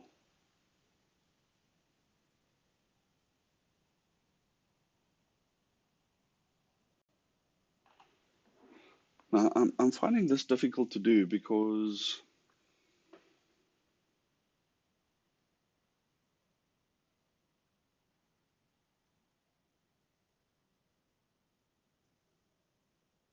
sorry, Velden, I'm not sure what you mean of 200 or 150.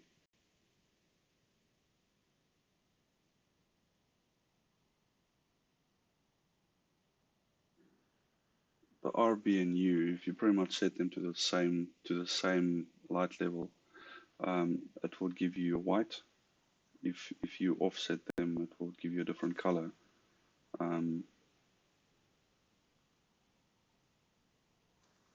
Is that what you mean, or just mean brightness?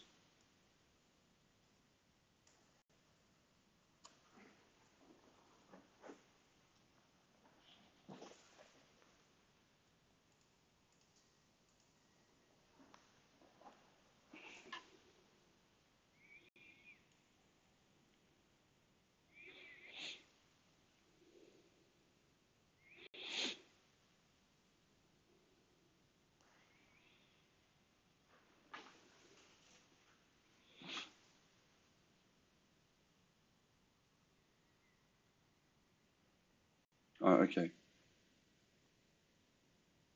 Yeah. At this point, I'm just going as low as 80 for all of them.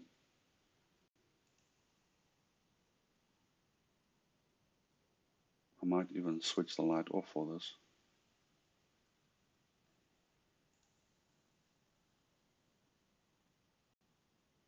That is so out of focus. I wonder if that's going to do anything.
The problem is I don't want to go and change the focus on this lens now because it's set for where the tip is.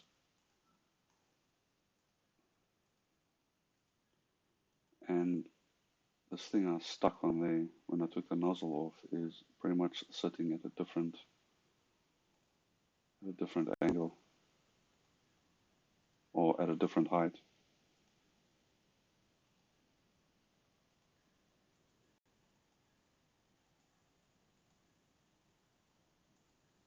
I might be wrong, but I don't think the height is really of any concern at this point.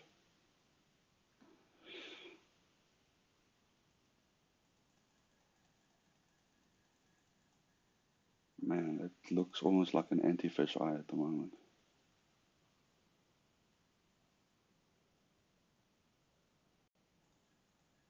Okay, it's probably going to bite me in the butt somewhere along the line, but I'm going to leave it as it is for now.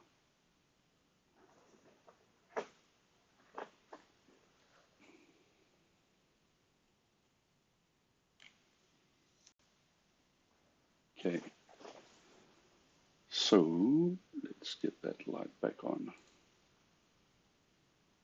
Yeah, too much.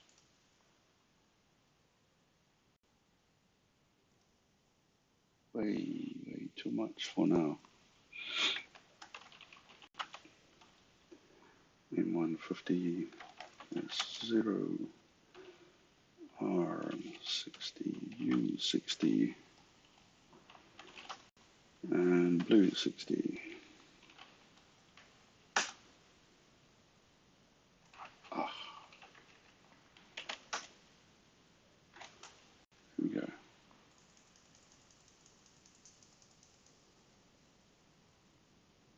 I'm not going to get the frickin' measurement right like that.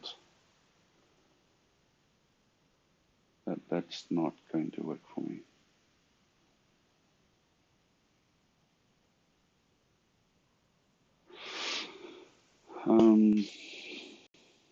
What to do?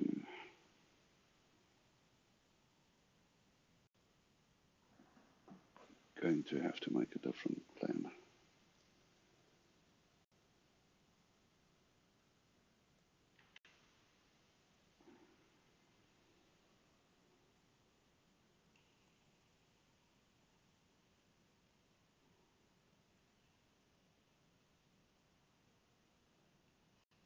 Oh my gosh, that was a bad decision as well. I just went and stuck blue tack in the nozzle and I have to stand and fish it out. Okay, so if you need to stick something on the nozzle, don't use blue tack. It's going to clog the nozzle up. Damn it. See, maybe.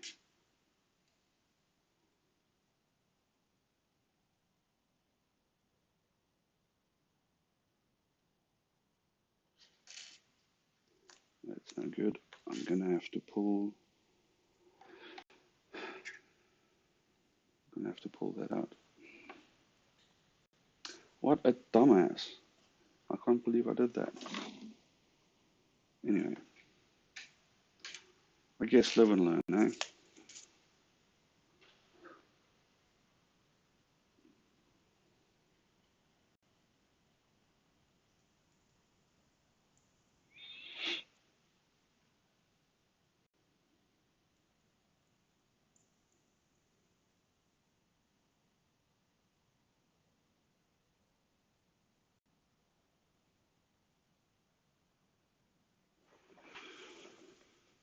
Okay, here we go again.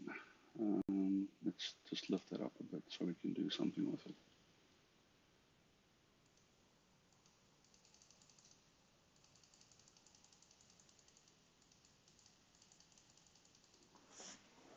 Okay.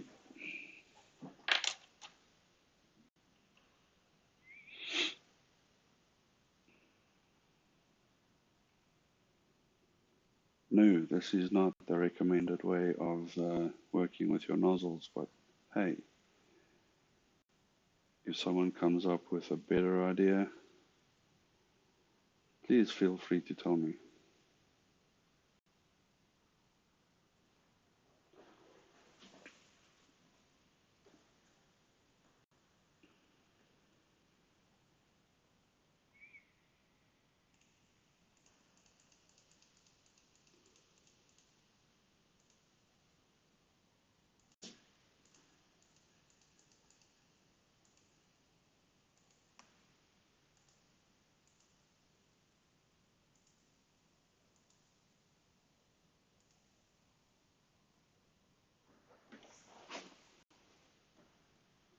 Okay. Now let's see if we can get this thing to be a little bit level.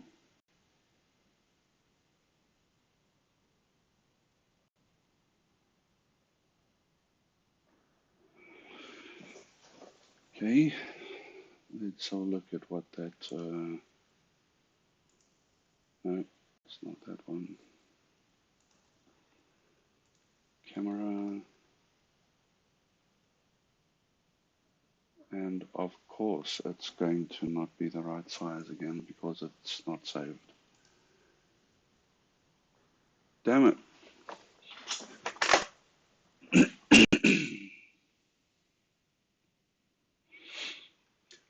No, I haven't watched the video yet that you've linked. Does it have something in there about that? I must have a look at it.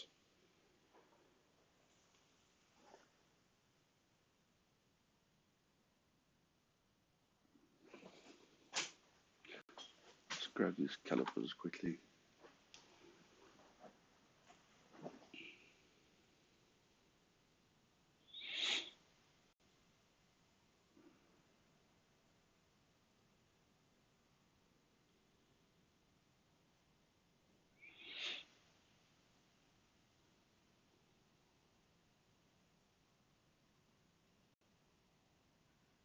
$14.4.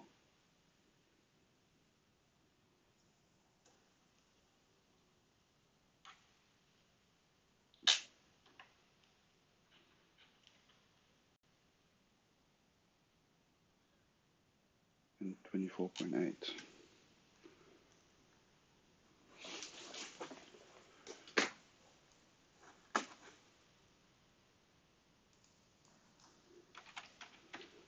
$24.8. 14.4.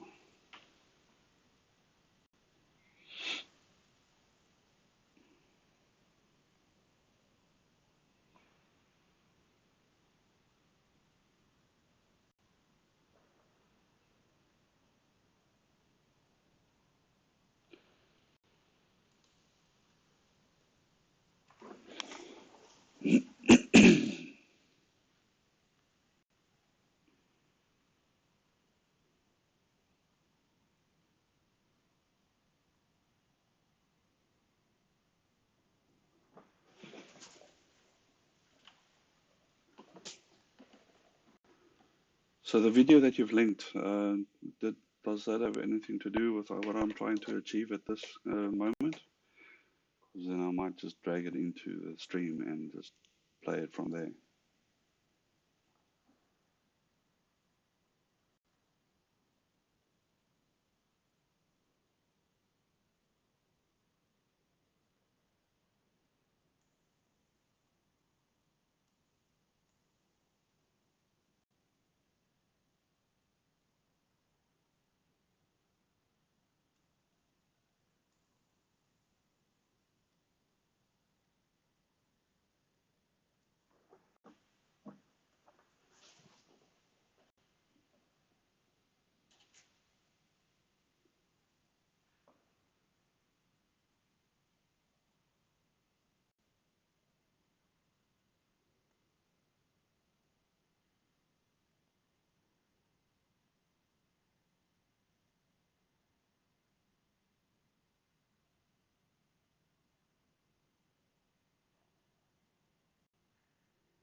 Okay.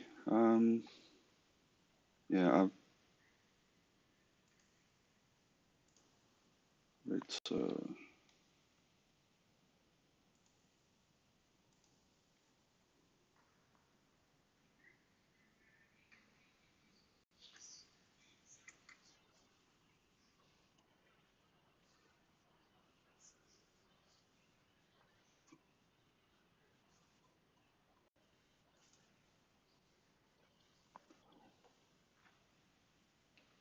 Don't you find that it's really tight?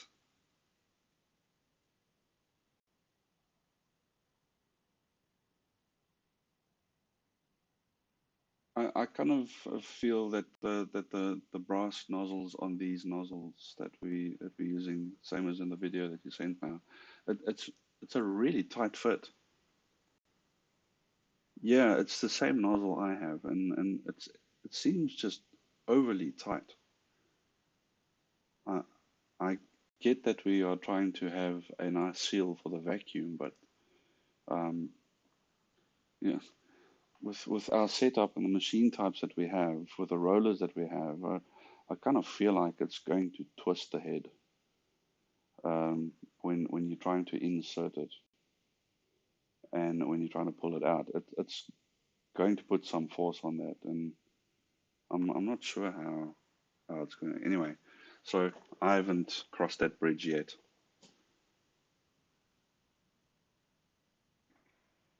Yeah, I was thinking maybe of using something like a silicone grease or something to make it easier to slip in, or maybe like you suggested, maybe sanding down the O-rings, but I don't know. I don't know what the best option is. I guess we'll just have to try and see.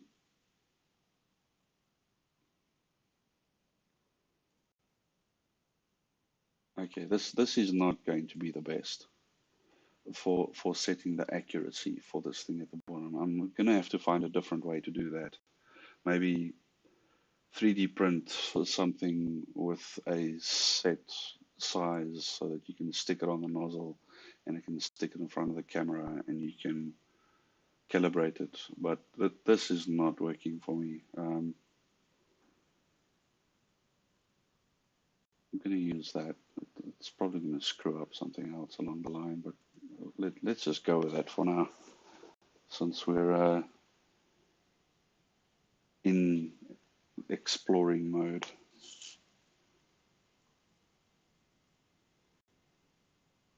Let's see if I can get this crap out of this nozzle now that I've stuck it in there. It's not going to suck anything.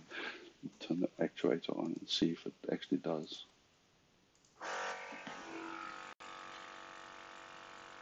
Nope, I blocked it. So clever I am. Blocking the bloody nozzle. Wonder if I can see anything in there. I probably doubt it.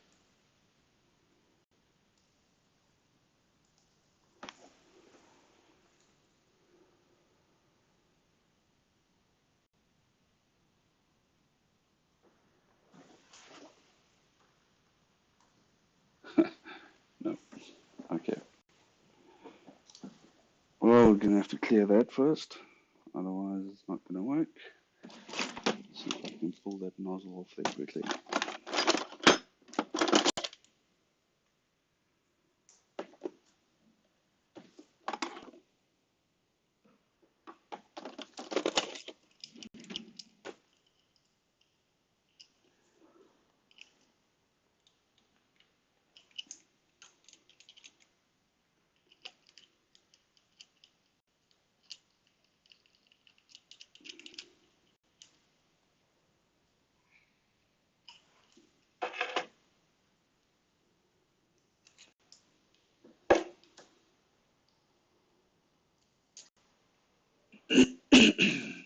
Right. Don't use blue tacks on the nozzles. It will clog it. I should have thought of that before I stuck it in there.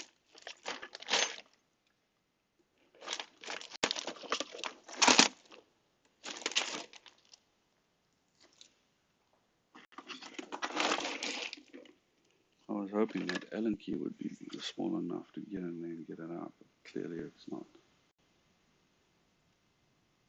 Oh, actually, yeah, that worked.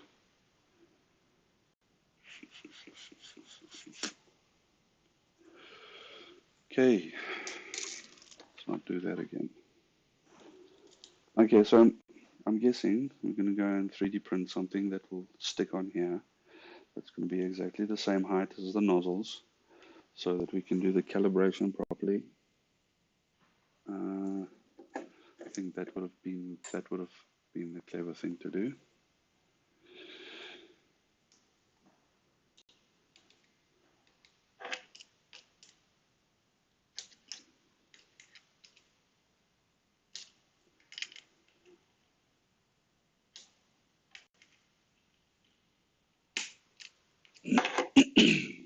Okay.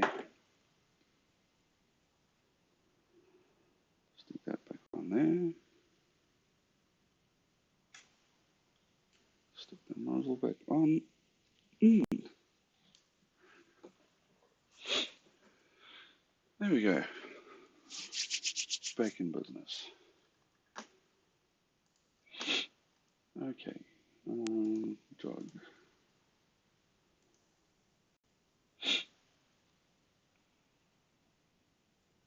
Connect.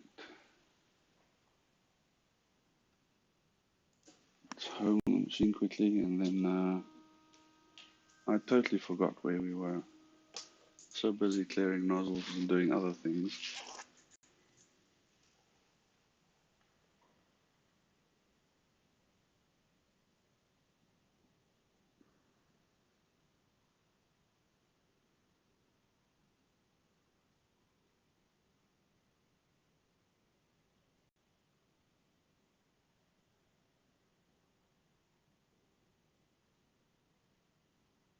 No. So what happened was that board that I took the measurement on, I pulled the nozzle off the brass bit. So yes, the brass bit is screwed into the motor, and then the nozzles push onto the brass bit, right?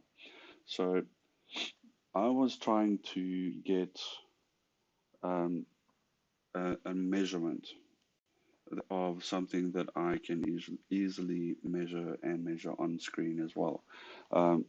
And so I took a PC board like this ESP1 or ESP8266, and I can measure the dimensions easy, and I can put it on screen, and I can tell it what the measurement should be. But for me to get it stuck on there was a bit of a mission, because I thought, well, I'll pull the nozzle off, and then I'll stick it onto the brass piece with some blue tack and just hold it in place and then measure that. But yeah, that was clearly a mistake, because I got that brass bit full of blue tack. So I had to clean that out first. So now I've got the nozzle back on. Does that kind of answer your question?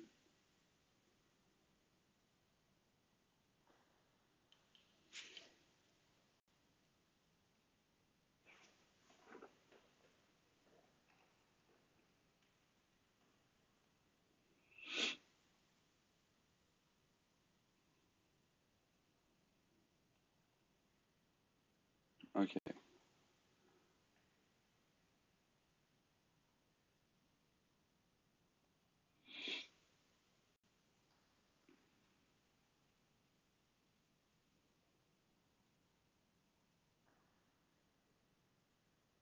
cool. Um,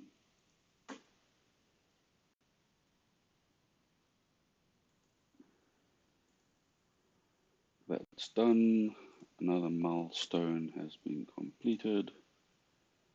Milestone calibration.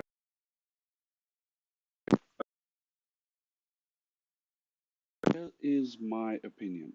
Once you get to this section called milestone calibration, there's nothing. You can go and click yes, proceed to production, but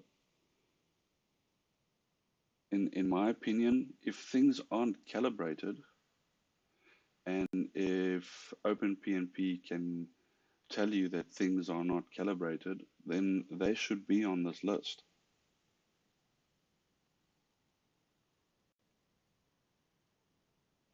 Just, I don't know. Maybe I'm thinking about it wrong. But at this point, it's yes, it's calibration. There's a lot of calibration to do, like your steps per millimeter, or things like that. We haven't actually went and measured anything to say yes, this is exactly so many millimeters.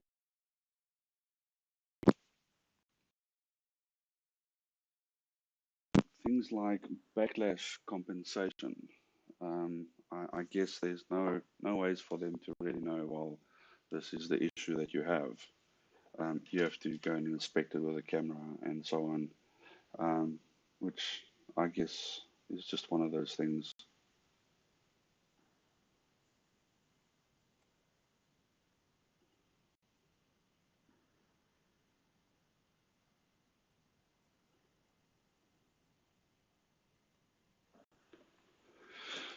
just want to get this thing that keeps on interfering with the audio. See if I can get it to just disconnect. So if you guys can just bear with me for a second.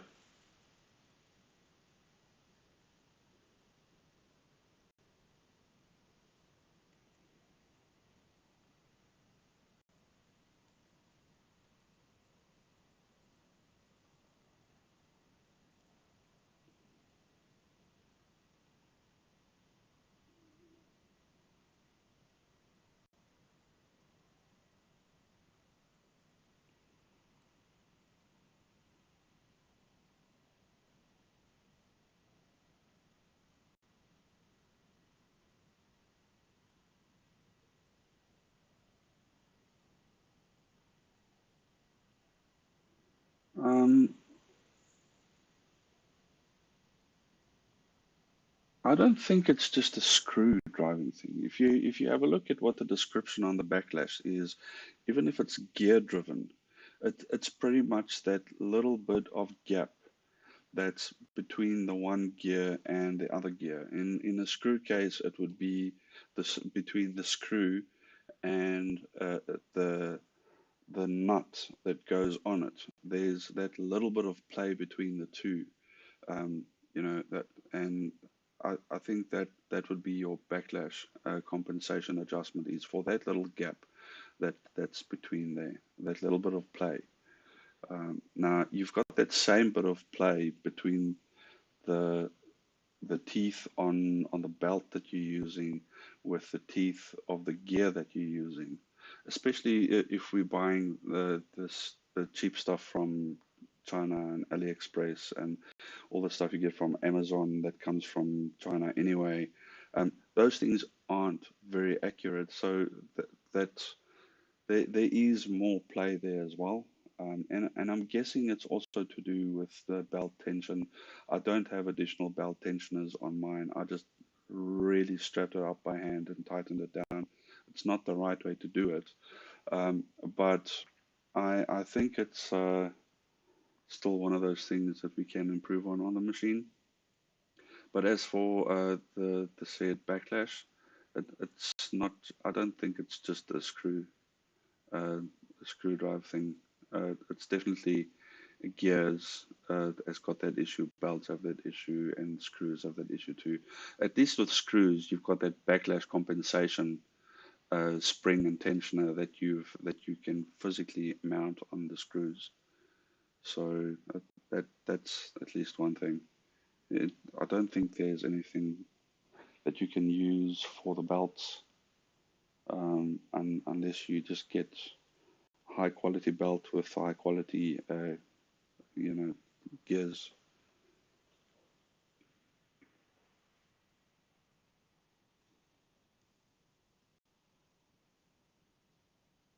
Okay, so I guess we can have a look at the backlash compensation. So from what I remember is we would go to our, let's say, x-axis, turn the light on, and then we'd go take it, stick it on a point where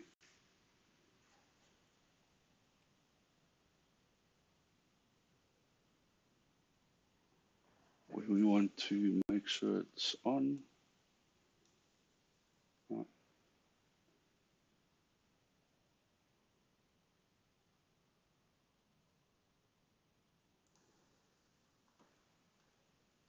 Nozzle N1 does not.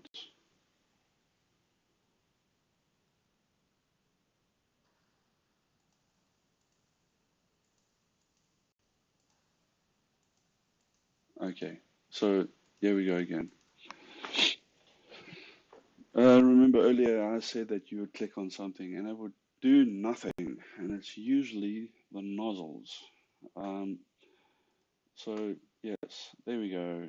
Big fat red error thing. If you try and click on it, we'll clear that. We'll go back here, click out of it, click or at least try again, and it will give you this huge exception that it throws. Okay, so at the bottom here, you'd get this can't find vacuum sense actuator A1. Now, the problem is there is no vacuum actuator A1 because we deleted it and we didn't want to set it up. And again, it's one of these things that should I delete the nozzle? Shouldn't I delete the nozzle? I don't know. Actuators. I'm just going to add an actuator here and we'll call it actuator A1 and then see if we can access the nozzle. There we go. Okay, so if you get into this situation, first of all, check the logs. It will tell you there what the problem is. Just read through there. I know these stack traces are a lot of crap that you have to read through, and it doesn't give you just a pinpoint detail, and it's not for everyone, but you know, what can you do? Read through it, take your time. It will give you a hint of something. Like in this case, we've got the actuator one that's missing. It's my own fault. I deleted it earlier. Yeah. So actuating sensor A1. Yeah, I guess we need to stick it on VAC1 for now and see what that does. Now we can delete this actuator that we're not using and take it from there. Now, I'm not saying that, yes, you should use your VAC sensor for this, because no, you shouldn't. The right thing there is to have the proper actuator, sensing actuator on there. So we'll go and set that up again, but not right now.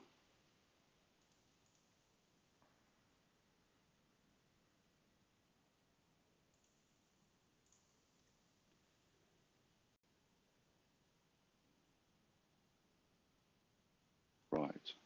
What did I click on for that?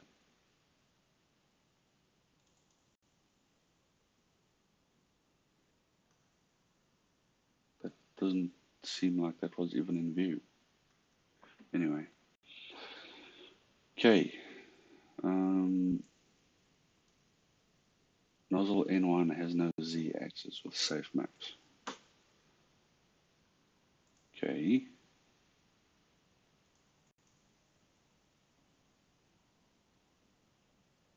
Right.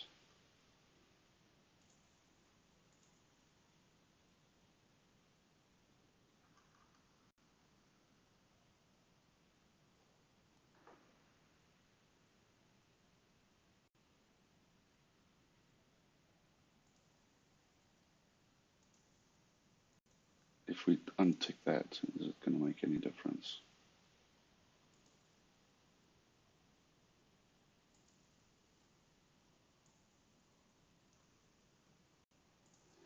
Okay.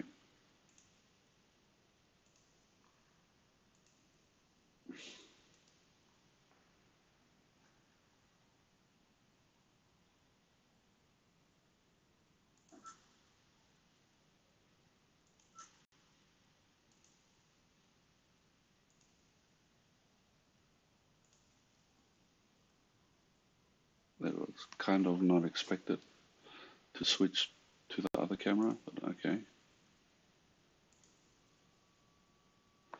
Let's home that first and then move it again.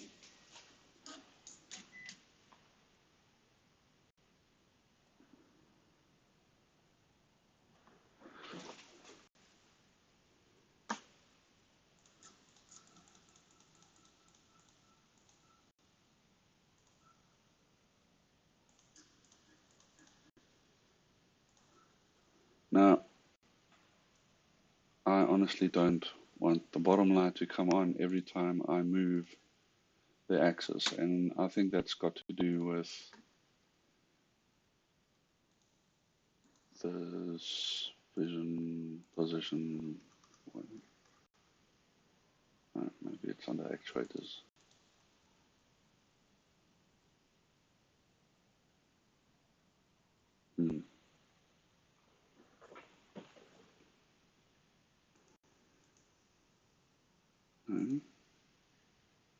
Bottom light, camera action.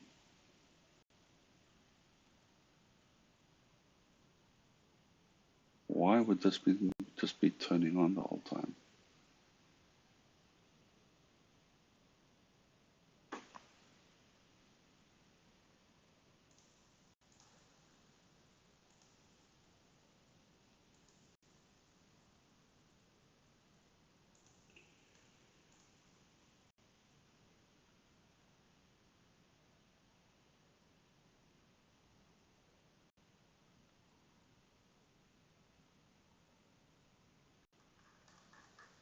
Okay, well, I'm not going to worry about that for now. Let's stick this on and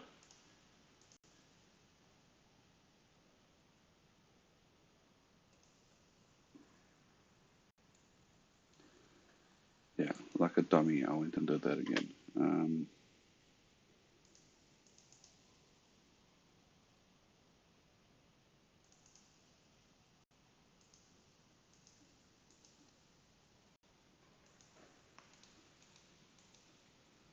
Okay, so getting back to the backlash compensation, what they suggest is you get a point like this, you zoom in all the way, and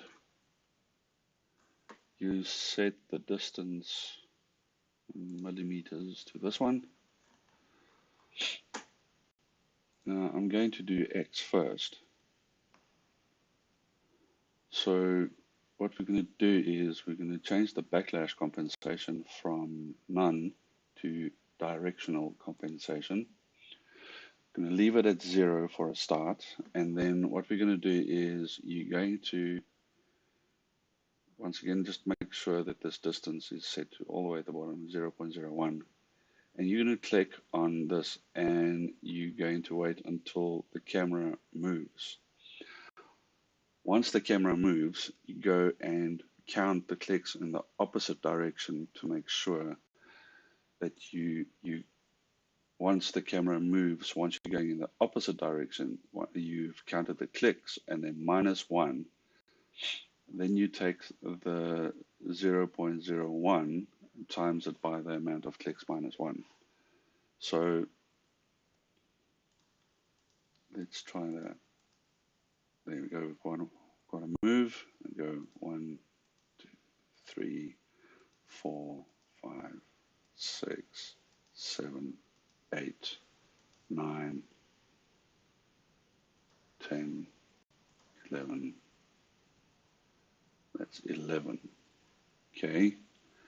So we'll stick that in there.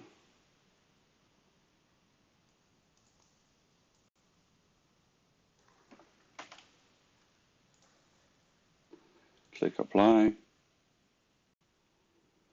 Now we'll do the same thing. Okay, so we move the right, and then on the first click it moved. Then we go left. On the first click it moves. Right. Okay, so that seems to be set. Okay, so now we're going to go and do the exact same thing. Let's just save the configuration. Yeah, it's double saving. Do things twice in case. Okay, Y. So on Y we're going to go and use this directional compensation, apply, leaving the backlash on 0. Now taking these up and down movements, so we go 2, 3, 4, 5, 6, 7. Okay, so now we're going to go the opposite direction. 1, 2, 3, 4, 5, 6, 7, 8. There's a movement on 8. Okay, so in this case, y is 8 minus 1. I didn't minus the 1 on the 11 at the top. Okay, so it should be 7. Okay, so if we now, we apply changes and go up, go down, go up, go down, and that seems to be good. Okay, I'm just going to go back to x. This should have been 11 minus 1, so 10. See if that still works.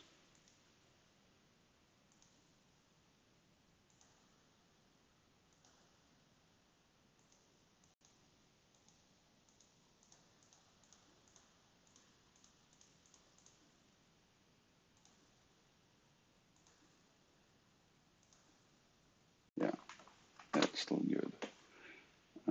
Okay.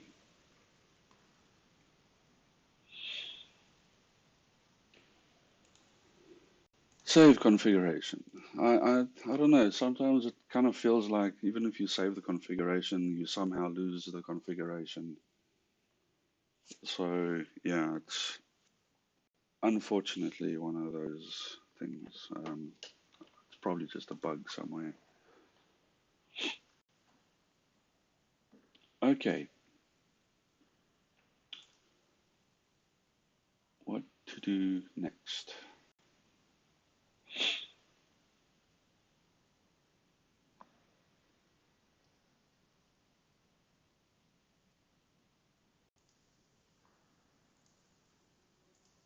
Okay. Okay, the issues and solutions thing is absolutely useless at the moment because you have to do the calibration for the stuff, and there's nothing to go by. It could at least be like a checklist to say, okay, right, things that still need to be calibrated is this and this. So since we're still on that topic of calibration, we have to go and make sure that our measurements that we're doing is spot on. And if we tell the machine to move 10 millimeters, that it moves 10 millimeters. So we'll do that.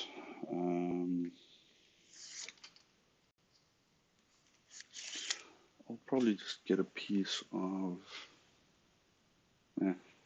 I'll take this ruler and we'll work off that for now.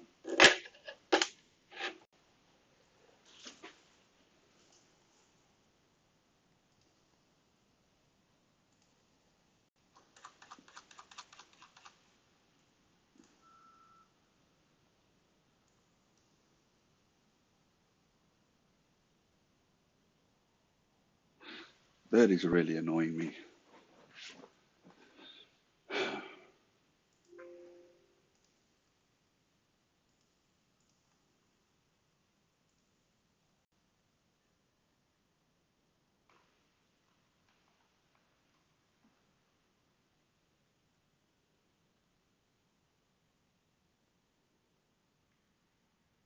Pick dwell times we've set earlier to 1000. It's just to make sure that when the air starts and it sucks on it, that you've got enough time for the pressure to build up in the nozzle so that it can actually suck on it. Part detection, we're not going to use currently. The tool changer, this calibration, I'm not going to do at this stage. Come on, man.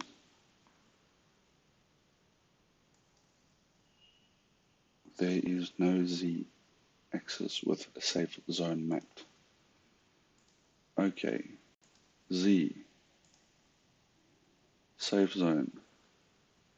Yes, because RTFM. or just read, it would help. So safe zone enabled. Just to make sure that you don't break the nozzle off the machine or break the machine with a nozzle, in whichever way. So we'll do that. There we go. Now it works.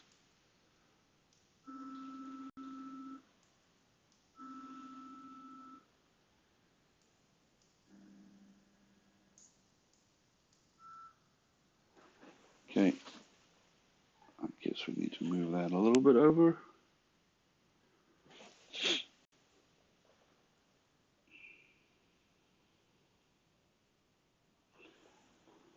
Yeah, the other side will do. Don't need 0.5 millimeters on this.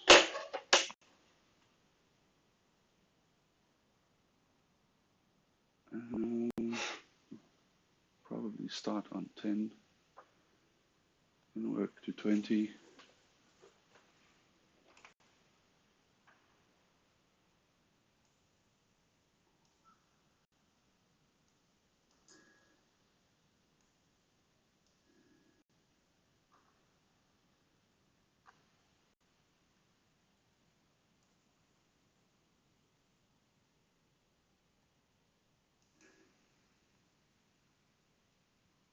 Okay. Let me set it on the edge of that little marker. These markers on the ruler are so tiny, but yeah, once you zoom in, they don't seem so tiny anymore.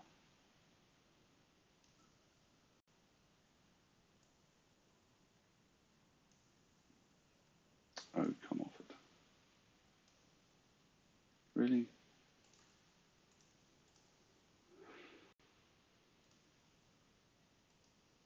Okay, we'll go with that. We're on the 10 centimeter marker, so now all I want to do is I want to move it 10 centimeter or 10 millimeters for now to the right and see where it stops. Yeah, I would say that is pretty much there.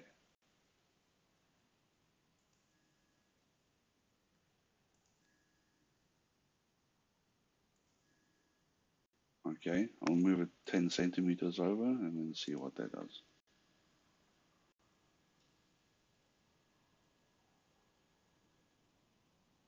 Yeah, it's a little bit over. Let's go back.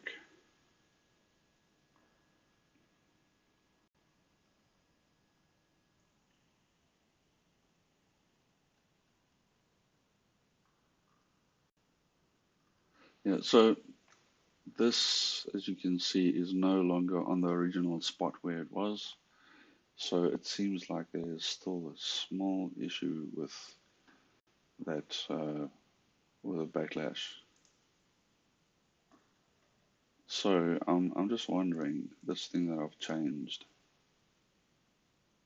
to 10, I'm going to set it to 11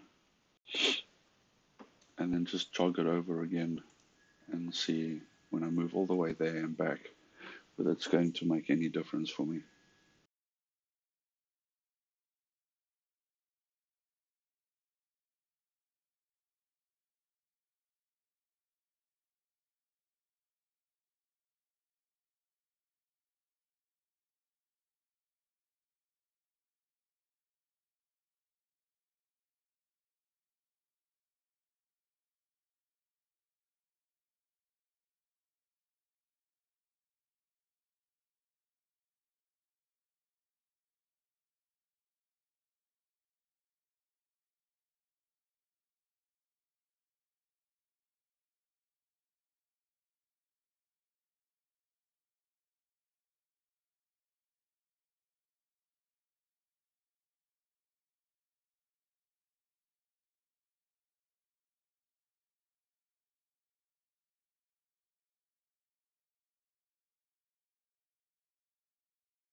Seems like I had the mic muted the whole time. So anyway, I'm looking for the steps per millimeter, and it seems like I keep on finding myself coming back to the same thing.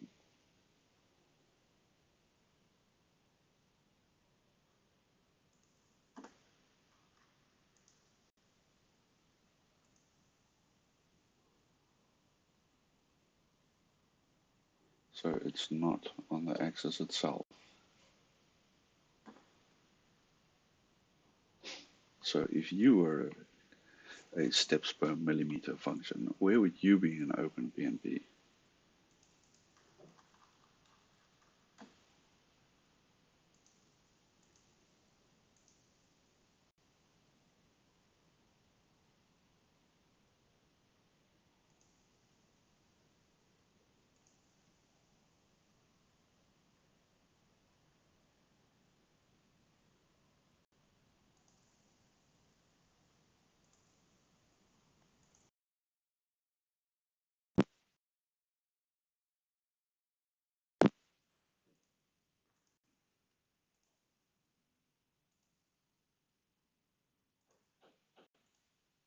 Anyway, I think I'm going to cut the stream short here, and I will continue again a bit later. I'm going to take a break, get something to eat, make myself feel human again. Anyway, thanks guys for watching. I really appreciate it.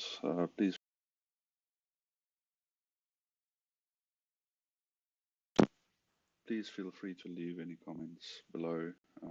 I'm happy to think of anything. Well, I'm happy to listen to anything that you guys think of. And yeah, catch you in the next one. Cheers.